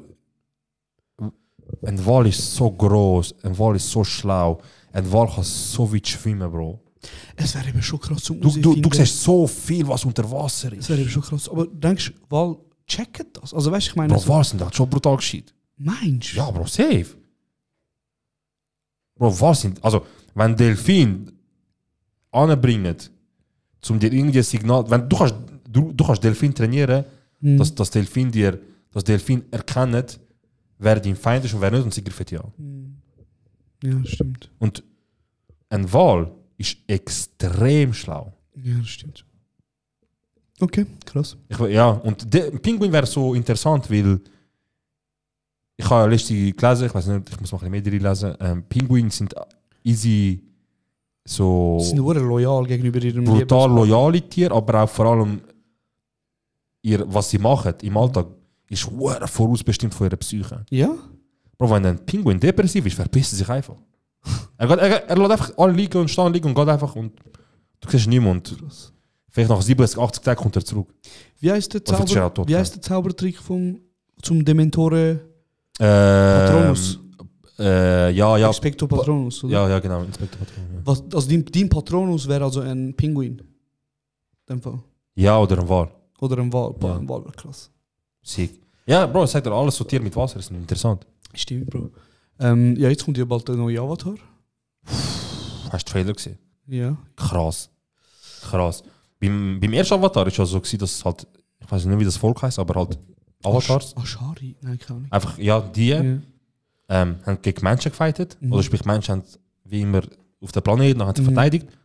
Und beim Neuen ist es interessant, du siehst, dass ein Teil vom Volk mit denen zusammen schafft. Ah, krass, okay. Aber auch, dass ein Teil der Menschen mit ihnen zusammen schafft. Also wahrscheinlich so ein Kampf zwischen links und rechts. Ja, er hat ja mal vor, 5 Filme machen, weißt du, ursprünglich. 5 Avatar? Ja. Tschüss. Okay. Der James Cameron. Das ist auch der, der Titanic gemacht hat übrigens. Wie alt ist der? Er ist jetzt mittlerweile 80, glaube ich. Tschüss, Land hat Avatar gemacht? 70. Hey, gib mal die James Cameron. Also ein 80-Jähriger hat... Oder 70, ich weiß nicht, er ist recht alt, aber er hat halt... Er hat krasse... Fette Fantasie, Er hat krasse Filme. Er glaube auch Prometheus ist Ridley Scott. 7, okay, ja, nee, es geht. 67. Aber wer hat er einfach Titanic gemacht, so mit 47, Kann man aber, 45? was hat er gemacht? Er hat Titanic gemacht, er hat Avatar gemacht, Terminator hat er gemacht, stimmt. Titanic 1997, das und ist vor Alita, etwa 15... Battle Angel, der hast du auch geschaut, der Film. Alita. Ah, ja, Das hat er ja. auch gemacht. Und er hat eben mit Er mega... ist schon voll vertreten in Science-Fiction-Szene. Ja, der ist, grad. Bro, Krass. also James Cameron ist dadurch krass.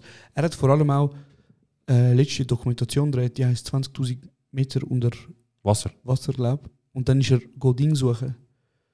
Schiffswrack, Titanic. Ja, das ist National Geographic Ja, oder genau. HBO. Genau. Da, schau da. 20 Links da oben, ja, genau. Das Titanic. ist auf... Jubiläum. Das hast du dir gegeben, oder? Ja, Mann. Und er ist halt schon krass. Also weißt du, James Cameron macht wirklich krasses Zeugs. Er ist nicht mit Cameron Diaz etwas, nicht. Nein. Und er... was macht er noch? Er ist jetzt, glaube ich, 5 Avatar geplant momentan. Also so ist mal der Plan gewesen, ursprünglich. Und er ist heftig krass. Also ich kann mir Namen merken von so Regisseuren und all das Zeugs. Mhm. Ich habe vor ein paar Jahren angefangen, DiCaprio. Ich brenne mein Hirn. Mhm. Und McConaughey. Matthew McConaughey. Das ist der... Krass, ist der einfach das, was es gibt, in meinen Augen. Hast du eigentlich mal Ding gesehen? Wie heißt der Film, wo er einen AIDS-Kranken spielt? Oh nein, wo er Mit dem Jared Leto. wo er dann irgendwie in Texas. Dallas Buyers Club heißt Das muss ich mir auch geben, ja. Der ist wirklich gut. Er hat generell, ich habe in London, habe ich einen angefangen zu schauen im Zimmer, ich muss ja schauen, es gibt auch einen Film von ihm, wo er Unabhängigkeitskrieg von den Staaten geht. Es geht um Unabhängigkeitskrieg von den Staaten. Und dort spielt er einen ganz wichtigen von denen, wo halt für die Staaten kämpft, so gesagt. Und so, okay. Genau. Und der spielt dort brutal. Also, du weißt, er hat so ein paar Sachen, die typisch er sind. Ja. Zum Beispiel das, wenn er mit seinem Bart so... Ja, und er macht immer das alright. Genau, Ja, das ja. kommt uroft vor, das ist zu krass, der Film. Ich muss den Er mal ist geben. gut und eben, er ist auch der von True Detective, wo ich gesagt habe, das ist die beste Serie. Ja, wo wir alle zusammen geschaut haben. Spielt er Hauptrolle, ja. Voll, James Cameron hat wirklich vor, noch die restliche Avatar macht, das war sein Plan gewesen. Und das Krasse ist, damals, wo Avatar rausgekommen ist, er hat ja 3D-Cinema Ja. also auf ein neues Level gebracht. Fix, ja. Das einzige 3D, das ich dort gross kennt habe, kennst du Spy Kids? Ja, fix. Die Familie da, wo Genau. da... Ja, das war geil gewesen. Mit dem Antonio Banderas ist der Vater gewesen, und, Genau. und Spy Kids ist ja nachher Spy Kids 3D gekommen.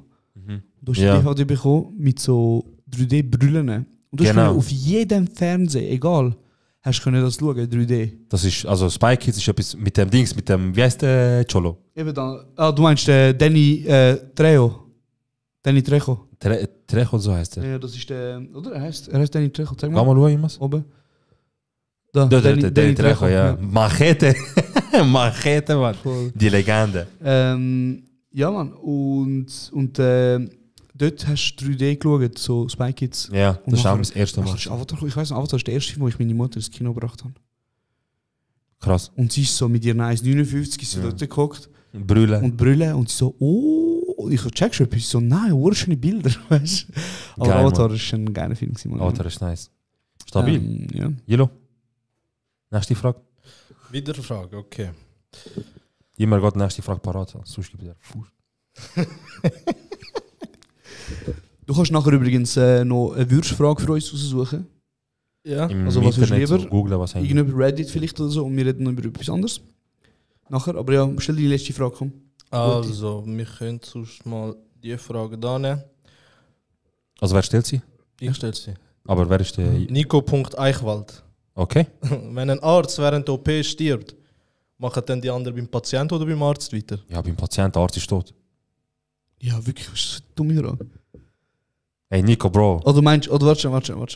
Also, gehen wir davon aus, ihm passiert etwas. Okay, während sagen wir, er der hat einen OP. Herzinfarkt. Er so mit dem Skalpell so abtupfen bitte, nachher und weg. Und dann geht er rum und nachher, ja, dann machst also wenn du keinen anderen trainierten Arzt oder Surgeon hast, also Chirurg hast im Raum, dann machst du Erste Hilfe sowieso, oder? Ja, Du machst ja. sowieso Erste Hilfe.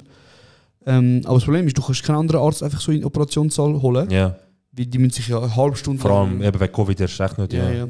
Aber gute Frage. Aber nimm doch andere. Also, okay, dann nehmen wir eine andere. Ey, schaut. Ja. Also, wenn ihr etwas in eurem Leben könntet verändern, jetzt sofort, was wäre das? Ey, was sind das für Fragen, Bro? Was soll ich verändern, Bro? Ich würde jetzt 1 Million haben auf dem Konto. Oder zum Beispiel, was würdest du für den Podcast ändern? Was ich für den Podcast würde ändern, ich würde einen grösseren Raum haben, Bro. Ja. Wirklich, ein grösserer Raum, ein bisschen Licht, ein bisschen... Also ganz ehrlich, ich würde so Interior-Designer. Ja. Was Irgendein- ich geil macht. Irgendeinen Raum, sagen wir finden einen größeren Raum da. Ja, ja. Und ich sage mir, look, ich könnte einfach einmal in der Woche, oder was sagen wir, 1-2 Mal in der Woche da sein für 2-3 Stunden. Mhm. Und es muss einfach richtig gemütlich sein. Richtig gemütlich. Ich will nicht da Büroatmosphäre, ich will Ja. nicht da, dass ich da hinkomme und das Gefühl habe, ich muss einstempeln.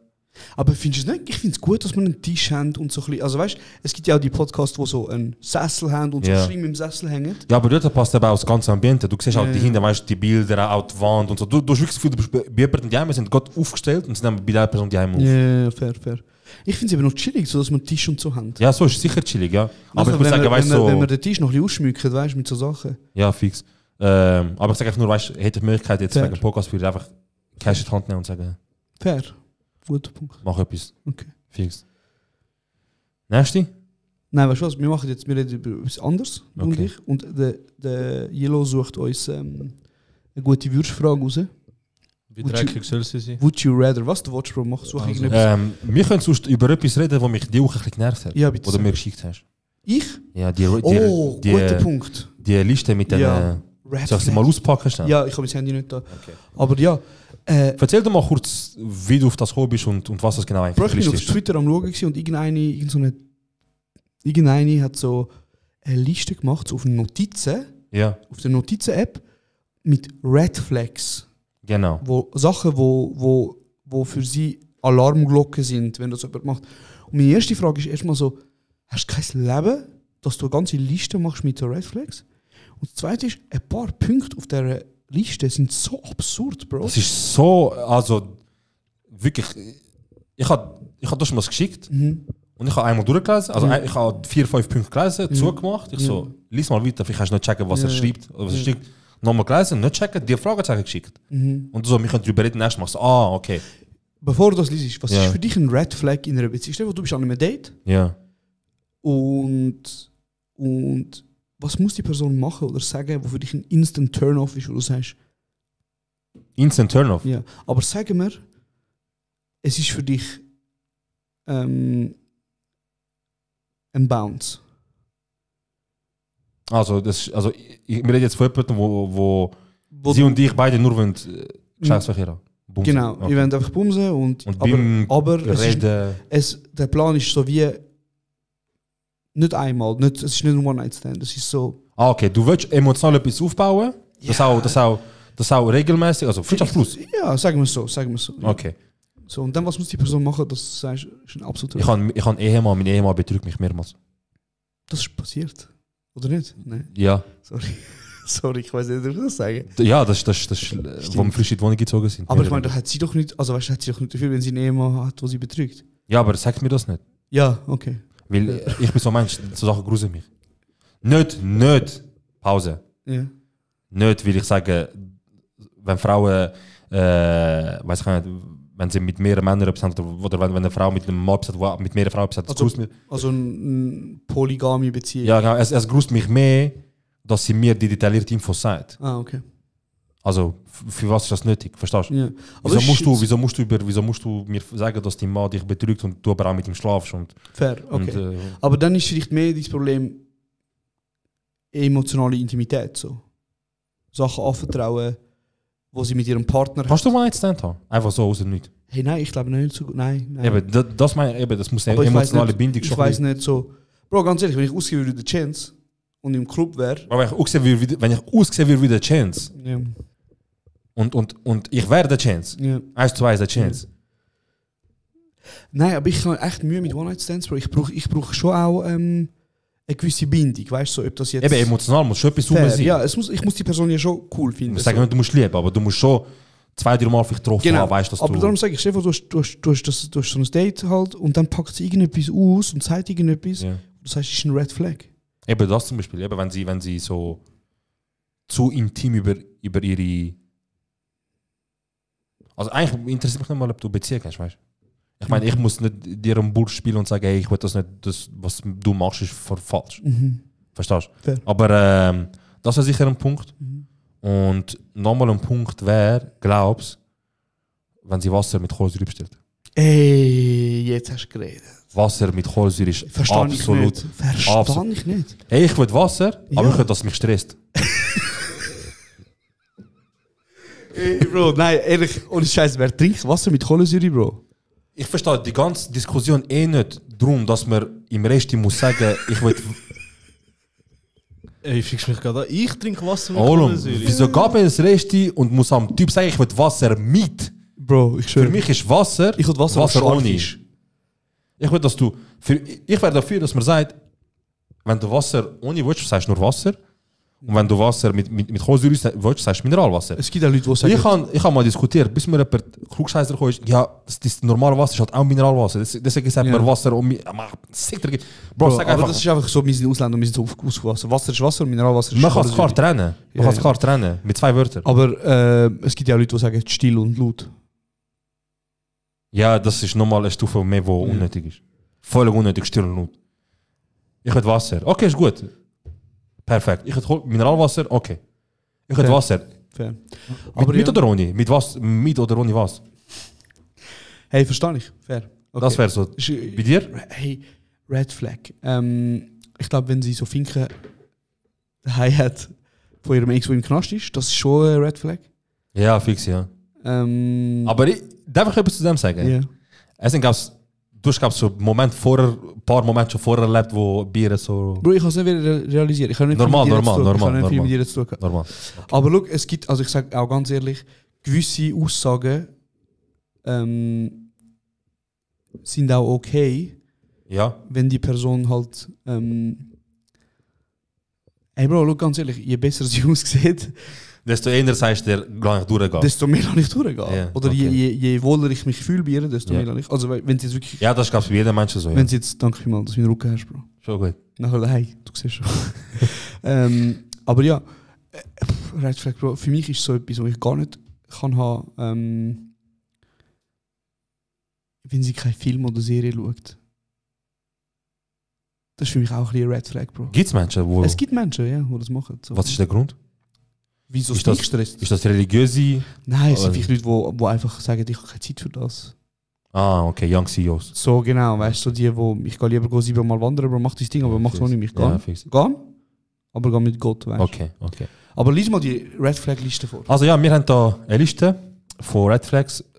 Bevor ich anfange zu lesen, will ich einfach schnell klarstellen, also wir wollen klarstellen, dass wir nichts von dem unterstützen, dass völlig überrissen ist, dass komplett an jedem... Also, Vielleicht ist es auch Satire, Bro, wir haben es nicht ich weiß gecheckt. nicht, aber Menschen mit gesundem Menschenverstand wissen, dass es nicht ernst gemeint ist. Also, dass das, was wir lesen, nicht ernst ist. Aber die Person, Bro, sag dir ganz ehrlich, ich habe Sachen auf Twitter gesehen und ich nehme direkt ernst. Aber was sie meinst sagt. du das? Ja, 100%. Okay, also zeig. Also, eins von den Red Flags, Ja. wo gemäß ihres Gegenüber kann bringen, ist, wenn die Person ein Android-Handy hat. Das ist Red Flag. Ey, ja, man. Hey Bro, sorry Tim Cook oder Steve Jobs, man. Ja, ich schwöre. Sorry, dass nicht jeder 1300 Stutz Ja, hat für ein ja. Handy. Fair. Mein Gott. Man. Okay, weiter. Also. Skifahren obsessed. Das ist für mich gar kein Lass doch eine Red. Person Skifahren, wenn sie Bro, Skifahren will. Jungs in Mann. unserem Kreis, die gerne Skifahren, eine Handvoll Leute. Ja. Und wir gehen sogar gerne auch mit zum schauen, wie es ist auch in den Bergen. Skifahren ist doch geil, Mann. Ja, Bro. Ich will's fange auch auch lernen. wieder an. Ich fange auch wieder an Bord. Ich habe auch mal 3-4 Stunden Crashkurs gehabt mit den Jungs. Okay, weiter. Wenn er Traktor fährt. Wie kommst du auf so etwas Ja, aber Bro, Spezifisches? Traktor fahren tut nur eine Gruppe von Leuten. Jobans, pure. Ja, und die fahren meistens auch Ski. Und wenn du. Also, du kannst. Sag von Anfang an, wenn er pur ist. Sag nicht Traktor. Ja.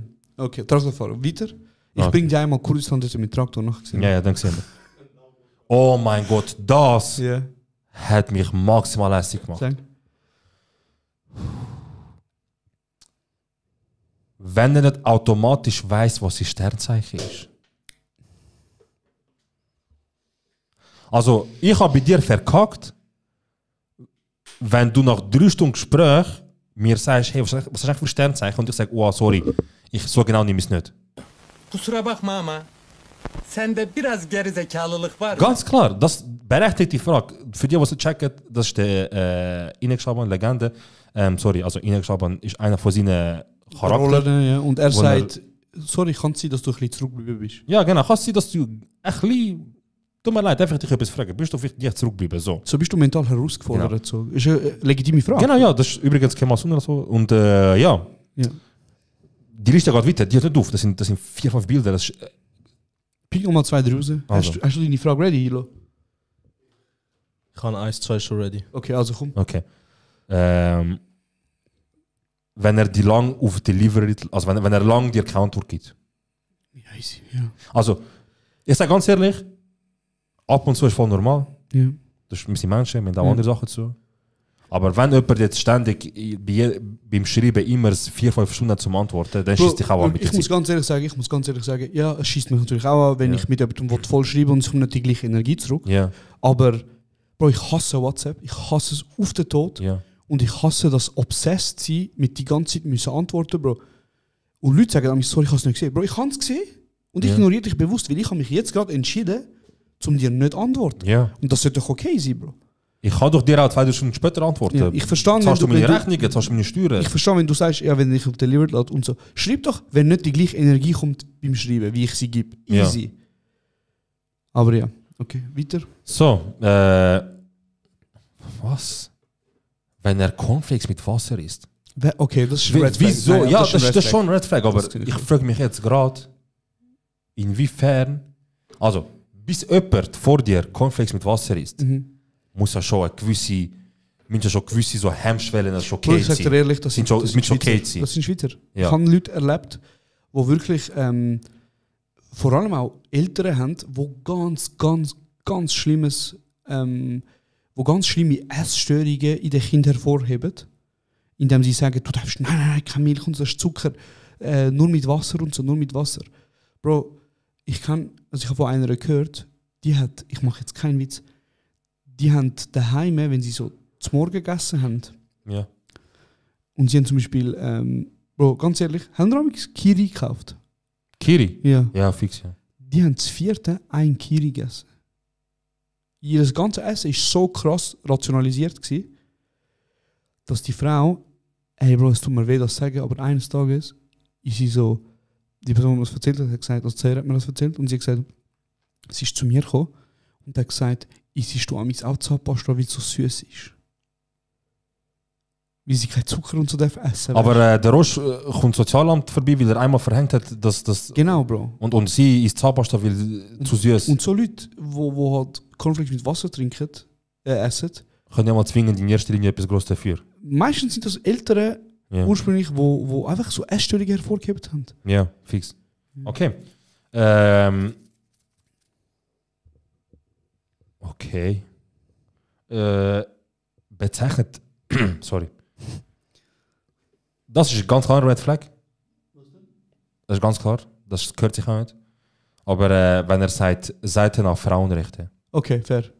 Also es ist vor allem ein Red Flag, weil der Witz ist einfach schon lange vorbei. Ja, auch der Witz an und für sich, ganz ehrlich, also nicht jetzt zum Vogue, also nicht jetzt extra Vogue, aber jetzt ernst gemeint, er ist nicht lustig. Ja, so YouTuber-Humor. Also es ist so ein bisschen Maximilian-Humor. Ja, völlig. So auf 50 Mitarbeiter-Chat weiterleiten Video-Humor. HSG Hurensohn-Humor. Ja, genau so. Das ist das HSG Hurensohn-Humor. Was ist die Abkürzung? HSG HSH. HSG Hurensohn-Humor. Du hast jetzt eine Abkürzung? Ja, das ist jetzt etwas, was ich ab jetzt benutze. Er ist ein HSGH. Ja, genau, das ist er. Du kannst auch. So ist noch eine gute Frage als Abschluss. Genau. Wenn er gesagt hat, ich wäre Profifußballer geworden, aber habe mich dann verletzt. Sag einfach, du hast Kennex. Sag einfach direkt so. Sag einfach direkt so, kein Kennex. Ja. Du hast Spuren, du hast Kennex, Bro. Ich weiß nicht, wer du bist, ob du Aphrodite bist, ob du die Frau bist, die der perfekte Schuh muss ankommen. Jeder kann sagen, was er gerne hat, was er nicht gerne hat, was ihn stört, was nicht stört, aber tun nicht so, als wäre dir der heilige Gral. Du bist für jemand anders genauso komplett Red Flag wie du. Vielleicht bin ich nicht für die Person gegenüber von mir Red Flag. Aber für einen Mensch auf der Welt, ich bin von A bis Z Red Flag. Tun wir das Ganze, weißt du was? Vielleicht sollen wir die Liste. Nein, egal. Sind sie nicht liegen. Nein, weil dann. Also, wir können schon die Liste liegen, aber ohne Namen. Ja. Mit dem wird es richtig Mobbing gehen, weißt du? Aber bevor du weitermachst, was ist denn für dich ein Green Flag? So, was ist etwas, wo, wenn du das bei einem Date siehst, ist das für dich so ein, ich mache meine Beine auf, komm. Wenn sie sagt, sie kann nicht gerne ausgehen und sie kocht gerne und sie tut gerne putzen. Wenn sie 3 Kinder will Wenn sie 3 Kinder und daheim bleiben will ja. und meine Mutter liebt. Nein. Green Flag. Wenn ich einfach ich kann sein. Schön, Bro, hast du schön gesagt. Ja, Bro, sag dir ehrlich. Ich meine, am Anfang, wenn man datet, tut man aus meinen Augen... Man tut Masken. Man tut sich verkaufen. Fair. Man gibt sich extra Mühe man sucht sich schöne Ortschaft aus für Dates. Man gibt sich Mühe für Dates, die man sonst nicht mit anderen Leuten machen würde. Man tut Rückbank wärmen. Irgendwelche Sachen, Bro. Man gibt sich halt extra Mühe, weißt du? Man stylt sich auch extra, man gibt sich auch Mühe, man geht schön essen, man unternimmt Sachen, man versucht Erinnerungen zusammensammeln. Man versucht aber auch zu sagen, hey, look, ich wäre ein guter Partner. Ja. Und das Wichtige ist jetzt, nachdem du dich verkauft hast, kannst du, nachdem du dich verkauft hast, auch mit dem Menschen zusammen bist, auch so sein, wie du bevor du dich verkauft hast, bist eigentlich. Fair. Sehr schön gesagt. Und ja, das für mich... Sehr schön gesagt. Das spürst du so, nach ein paar Dates spürst du es raus. Sehr schön gesagt. Und das ist für mich ein also so, wenn jetzt längerfristig Date ist das für mich ein Green Flag. Wenn das erste Date ist, so hoi, freut mich, trinken. Aber ich meine, hast du etwas spezifisch? Zum Beispiel, wenn ich sage, für mich ist ein Green Flag, wenn ich weiss, zum Beispiel, sie lässt Pink Floyd. Okay. Dann hat sie bei mir gerade punktet. Weißt du, was ich meine? So, was ist etwas, wo du so findest, das punktet mega? Wow, wenn sie Atatürk-Tattoo hat, zum Beispiel. Das ist Red Flag. Nein, ist nicht mal Red Flag. Bro, das ist für mich etwas, wo man darüber diskutieren kann, weißt du? Aber ich sage es mal so. Übrigens, sorry, einer hat noch gefragt, ich habe das gelesen im Instagram, einer hat gefragt, wärst du lieber ein Jahr lang ein nationalistischer Türk oder würdest du mit dem Serra rummachen? Okay. Und ich würde lieber als Lutscher, aber ich sage dir einfach nur schon das. Ja, fix. Safe.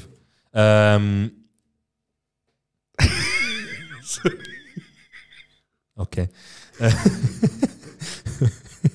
Also, Green Flag, jetzt mal so auf die Schnelle überlegt, Bro. Ey, glaubst du mir, ganz ehrlich im Fall, glaubst du mir, während ich meine Freundin am Daten war, ich habe immer wieder Green-Dinger gemerkt. Immer wieder so, wow, ich habe das. Wow, ich bin so, oh mein Gott, sie tickt so, wow.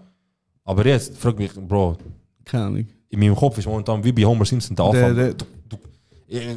Auf die Scheine kann ich nicht, aber ich sage jetzt irgendetwas, weißt du, weil alle die Green Punkte, also Green Flags, wenn ich jetzt würde sagen, sind ja Punkte, nicht so, wo einfach so, wow, automatisch schon sympathisch, aber es sind keine Punkte, wo du automatisch besser dastehst. Keine Ahnung, wenn sie gerne Fußball schaut. Okay, das ist fair. Also, nicht gerne, sorry, nicht gerne Fußball, sondern wenn sie dir Bier wenn sie Verständnis hat. Aha. Wenn sie Verständnis zeigt, dass sie sagt, hey, du schaust einen Fußball, also cool, weißt du, easy. Aber hättest du gerne jemanden, der in der Kurve ist, zum Beispiel? So mal angenommen, du bist Single und so, all das jetzt Zeiten. Zum Beispiel jemand, der hardcore in der Kurve ist. Würdest du fühlen? Ja, ich würde schon fühlen, aber jemand, der halt hardcore ist, hat halt Pflichten und ist halt easy oft besetzt und weg und easy auch verplant und so. Oder wenn sie einfach mal mit dir wieder am Match kommen, wie ich mit dir komme. Ja, das wäre schon geil, ja. Das wäre schon geil. Soll ich mehr mit dir am Match kommen? Ey, herrlich, schon gut. Bro, look, ich glaub nicht, dass das für dich das... Für dich mache ich. Mir ist glaube ich eher so dies. Für dich mache ich, mir ist egal. Oder gehen wir, ja. Allah, ich komme für dich. Aber ja, das wär für mich etwas, was so geil ist. Wenn ich zum Beispiel sage, so, ich schaue gerne Barca oder ich kann gerne Zürich schauen oder ich bin Zürich oder was auch immer. Und dann sie sagt, cool und so. Und du kannst das, weißt du, nicht gerade Augen verdrehen und sagst, ich verstehe nicht, wieso 11 Männer am Bild nachrennen. Ja, oder 20 Männer. Okay. Schön für dich. Krass, look Bachelorette, wo 22 auf einen Schulhoch. Guter Vergleich. Ja, Bro. Guter Vergleich. Wirklich gut. Weißt du hast deine Sachen, die du gerne schaust, ich habe meine Sachen. Ich sage nicht, ich muss sie gerne, aber schau du dein Ding, ich schau mein Ding, weißt du? Und wenn sie sagt, hey, cool und so, Wenn du noch Interesse zeigst, umso besser. Aber es langt schon, wenn das Verständnis ist, weißt du? Fair. Okay, schließen wir ab. Schließen wir ab, ja. Also, wir fangen mal ein bisschen harmlos an. Mhm. Würdet ihr lieber Lotto gewinnen Ja. oder Lebzeit verdoppeln? Was ist- Lotto gewinnen, oder? Lebenszeit verdoppeln. Aha. Lotto gewinnen, Mann. Hey Bro, ich würde lieber mit 40 sterben, mit Koks und Nutten und Geld, anstatt mit 80 arm sein, ganz ehrlich. Krass. Keine Frage, oder? Also, Ja, aber nur Hey, wie Lebenszeit Also ich will schon Lotto verdoppeln. gewinnen und mir es gut gehen lassen, aber ich will also das das, andere das, jetzt, weißt das mit Koks und Nutten, das ist so ein bisschen ein Vergleich. Fix, normal. So wie man normal. es sagt, so Koks, Nutten, Junge. Ja. Ja, also fix. Hey, Fix Cash. apropos schnell Drogen und so. Ja. Es haben uns schon ein paar Leute in den TikTok-Kommentaren geschrieben, hey, ihr seid drauf und der Kali und so. Ja, Ich muss etwas sagen, also Ja. nur für mich. Ja, Ich habe generell kleine Augen. Also wir haben in der Familie kleine Augen. ja das stimmt. Und wenn ich müde bin, stimmt, ja. und wenn ich müde bin oder kaputt bin, Mhm. dann sind es noch kleiner als Ja. sonst. Also einfach schnell zum Klarstellen, wir haben nicht gekifft, während wir, Nicht bevor oder während wir aufgenommen haben. Bisher Einfach noch schnell, nie, dass es so noch nie. gesagt ist. Ja. Ja. Ja. Dann haben wir da, würdest du eher in einem Lift furzen, der überfüllt ist? Nein, in einem Lift furzen oder über einen überfüllten WC? Warte. Gehen wir raus, Also gehen ich bin wir entweder, davon aus. entweder bin ich im Lift allein. Er ist auch voll. Okay, Egal. Lift voll oder WC. öffentliche WC, aber ich bin in der Kabine. Ja, Ja. der Fall ist klar. Oder also direkt im Lift. Ja. Aber ich glaube, das Ding ist eben, im Lift bist vielleicht nur du und 2 Leute. Und der Fall ist nachher klar. Und der Fall, also wenn du furzt und es tönt, dann weiß ja jeder, wer es ist. Ja, also ich weiß nicht, wie es bei dir ist oder wie es so ist, aber wenn ich auf dem WC bin, Mhm. dann gibt es eigentlich Trompetenspiel. nicht so ein Druckhalt lassen. Es könnte Eib sein, wenn es gehört. Scheißegal, wo Weil bist aus du? irgendeinem Grund bin ich auf dem WC. Hey Bro, das ist so der Punkt. Ich bin ja völlig für genderneutrale WCs und also weißt du so, ich finde auch, man soll das abschaffen mit Mann und Frau und so. Ja. Das einzige Problem ist, ich weiß nicht, ob Frauen und als Frauen gelesene Personen wirklich wollen in ein WC gehen, in einem Club von Männern, Bro. Also weißt du, wo Männer drin sind. Ja, ja. Und auch allgemein, Bro. Wenn euch das wirklich geben, so. Also ich bin gerade vor ein paar Tagen mit meiner Freundin eins trinken im Geroldsgarten. Und dort ist eigentlich noch ersichtlich Männer- und Frauen-WC. Mhm. Aber es hat so, ich sage es mal, 60-jährige ältere Schweizer gehabt, Ja. wo zuerst wieder ins Frauen-WC reinlaufen und dann so in den Antrieb angetanzt. Ja. Und ich sage, sorry, das ist das Frauen-WC. Ja. Er sagt, okay, läuft er führen und will ins nächste gehen. Das ist Behinderte-WC. Ich so, das ist Behinderte, Männer ist hier vorne. Dachte mir, Was ist, wenn er eine behinderte Frau war? Dann hat er mir gesagt, hey, sorry, ich bin behinderte Frau, ich gehöre das WC. Und da habe ich mich gefragt, unsere Generation, genderneutral, wir checken es. Ja. Wenn er mal mit seinem Geschäft eins trinken geht, im Kaufleuten, und dann geht er genderneutral ins WC. Ja, dann geht er an den Stammtisch und sagt, oh, also, jetzt müssen auch noch die WCs geändert. Also, kannst du noch mal richtig geschissen? Nein, also komm, gib uns eine gute Frage bitte für den Abschluss. Eine gute Frage, eine Würstfrage. Oder eine von der Community. Oder eine von der Community, wenn das... Ja, einer hat eben vorher eine Frage gestellt, wo gerade in die... Dann frag lieber das fast- als Furzen kannst der WC. Ja. Nichts, Alter. Also, Er hat gefragt, würdest du lieber blind oder taub sein? Vor allem die Frage, aber was würdest du lieber? ja Bro, taub. Wirklich? Ich würde sehen. Bro, also... Du siehst, aber hörst nicht. Aber du hörst nichts. Ja. Bro, lieber sehe ich, wie mein Kind zum Beispiel älter wird, als dass ich anhand von seiner Stimme von Kindisch zu Pubertät merke, okay, jetzt ist er vielleicht. Fairer Punkt, okay. Ich höre zwar nicht und ich weiß nicht, wie seine Stimme ist. Aber nachher, wenn du und nicht ich weiß hörst... nicht, ich spüre zwar nicht vielleicht auch als eine Tonlage, wie es emotional ihm geht, aber ich sehe, ich weiß, ob es ihm gut geht, ich weiß, ob es ihm Gut, gut geht. immerhin kann man ja mit so Gebärdensprache und so... Ja, du kannst sicher reden, ja. Eben, das Einzige ist, Emotionen übermitteln mit Gebärdensprache ist auch nicht so einfach vielleicht, wie wenn du redest. Aber, genau. Aber, ja, ich würde, glaube ich, lieber okay, sehen. fair. Ja, aber ich glaube so, wenn du nichts siehst und du hörst brutal gut, dann wie Daredevil, weißt du? Stell dir vor, du wärst, stell dir vor, Du wärst aus, dass du nur siehst und dann hast du Autounfall und dann einfach gehört. Einfach beides. Ja, gut. Für nichts. Okay. Ja. So viel zu Würstfragen und zu Community-Fragen. Sehr, sehr, sehr simple, einfache Frage gewesen. Das ist sie gewesen, Bro. Das ist sie gewesen. Also, schnell ein Recap, oder? Wir haben jetzt sehr viel über Film und Zetterika und so geredet und genau. über sogenannte Surdossier-Kennex. Ja. Es ist schon wieder 1,5 Stunden rum. Was? Ja. Schon? Ja, oder? Also ich hätte es gesagt, 1 Stunde. 1,5 Stunden, ja. Tschüss! Und ich kann sagen, machen wir mit 1 Stunde. Wir sind fertig, glaube für heute. Das war unsere erste YouTube-Folge. Genau. Folge 11. Wir werden sie aber weiterhin natürlich noch weiterhin auf Spotify sein und auf Apple Music. Und hey, was wir vergessen haben zu sagen, wir sind verfickt nochmal in der Top 10 gewesen, Bro. Ja, Mann, wir sind Platz 7 gewesen. Platz 7 sind wir gewesen, das war Top-Leistung gewesen. Und jetzt sind wir, glaube ich, auf Platz 8. Und das heisst, wir sind auf Spotify, auf den Top-Podcasts sind wir schlimm rum. Und ja, wir sind jetzt immer noch 7. Platz, stabil. Ja. Und sind Comedy-Männer noch über uns? Comedy-Männer? Ja, so heisst der Podcast, glaube ich. Nein. Zeig mal schnell, wer ist alles so über uns? Gemischter Hack, Fest und Flauschig, Dick und Doof, Halle 2, Beziehungskosmos, Hobbylos. Kein Schweizer Podcast? Nicht. Ey, Bro, man, wir sind Gebt Sponsoring, gebt Geld, schaut, dass ich ein besseres Handy bekomme, schaut, dass ich ein Auto bekomme. Wir sind für irgendetwas mache ich ja das und wir liefern auch Zahlen und ja, helft mir. Und machen GoFundMe. Wir sind aber auch dank allen, dank euch, dank eurem Support, dank eurer Liebe. Danke euren Klicks, danke eurer Zeit, die ihr nehmt. Und ja, danke euch viel mal. Hey, und danke für eure Nachrichten. Falls wir euch jetzt gerade noch nicht antwortet, es ist gerade wirklich viel, also wir haben wirklich viele Nachrichten über. Wir probieren allen Antworten. Ganz ehrlich, ich sage dir ganz ehrlich, ich hätte nicht damit gedacht, dass wir... Ich hätte das sogar als angeberisch gefunden und gelacht, aber ich habe es letztes Mal dir gesagt. Ja.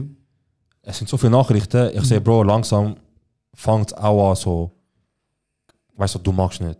Zum jedem Einzelnen. Ja, also weißt du, ich meine, wir haben letztens eine Nachricht bekommen, die schön ist, man, von so einem... Ich glaube, er hat gesagt, er ist Shippy.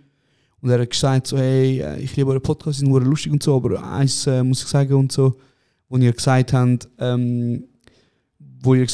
dass ihr mit der Sprache nicht mehr so im Ganzen sind und so, weißt du, das hat mich berührt und so. Und ich meine, für das machen wir es ja. Wir wollen ja, dass Leute wie du, die in die Kamera schaut und sieht, hey, es sind Leute, die aussehen wie ich. Ja. Die den Podcast machen, so, eben so Comedy-Männer und all die ich meine, wer ist Comedy-Männer? Bro, das ist so Stefan Büsser und nochmal so 2 Leute, Moderatoren. Okay. Die sind auch recht umeinander so. Ja, sicher, ja. Ich will nicht eure Kreativität und ihrem Ding zweifeln mit dem Namen Comedy-Männer. Es ist einfach auch wieder SRF, weißt du? Es ist normal, so wieder SRF, es sind so die 3 weißen Männer. Und letzte übrigens hat es im Casino-Theater eine Comedy-Abend gehabt. Ja. Ich weiß nicht, wie er geheißen hat, aber es war irgendwie so mit das Comedy-Ensemble und es sind einfach alles weisse Schweizer 30 bis 35 gewesen, einfach Männer. Und es ist genug.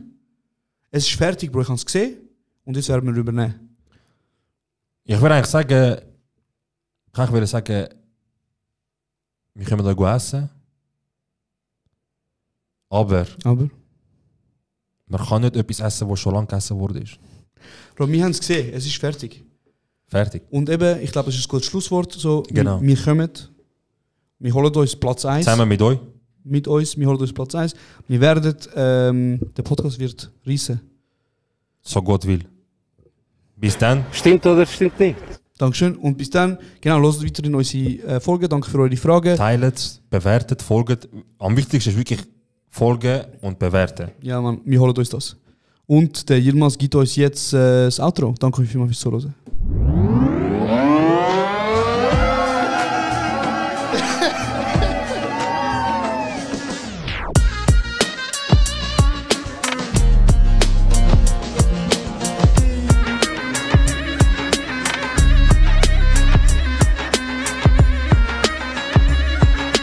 Das ist kurz und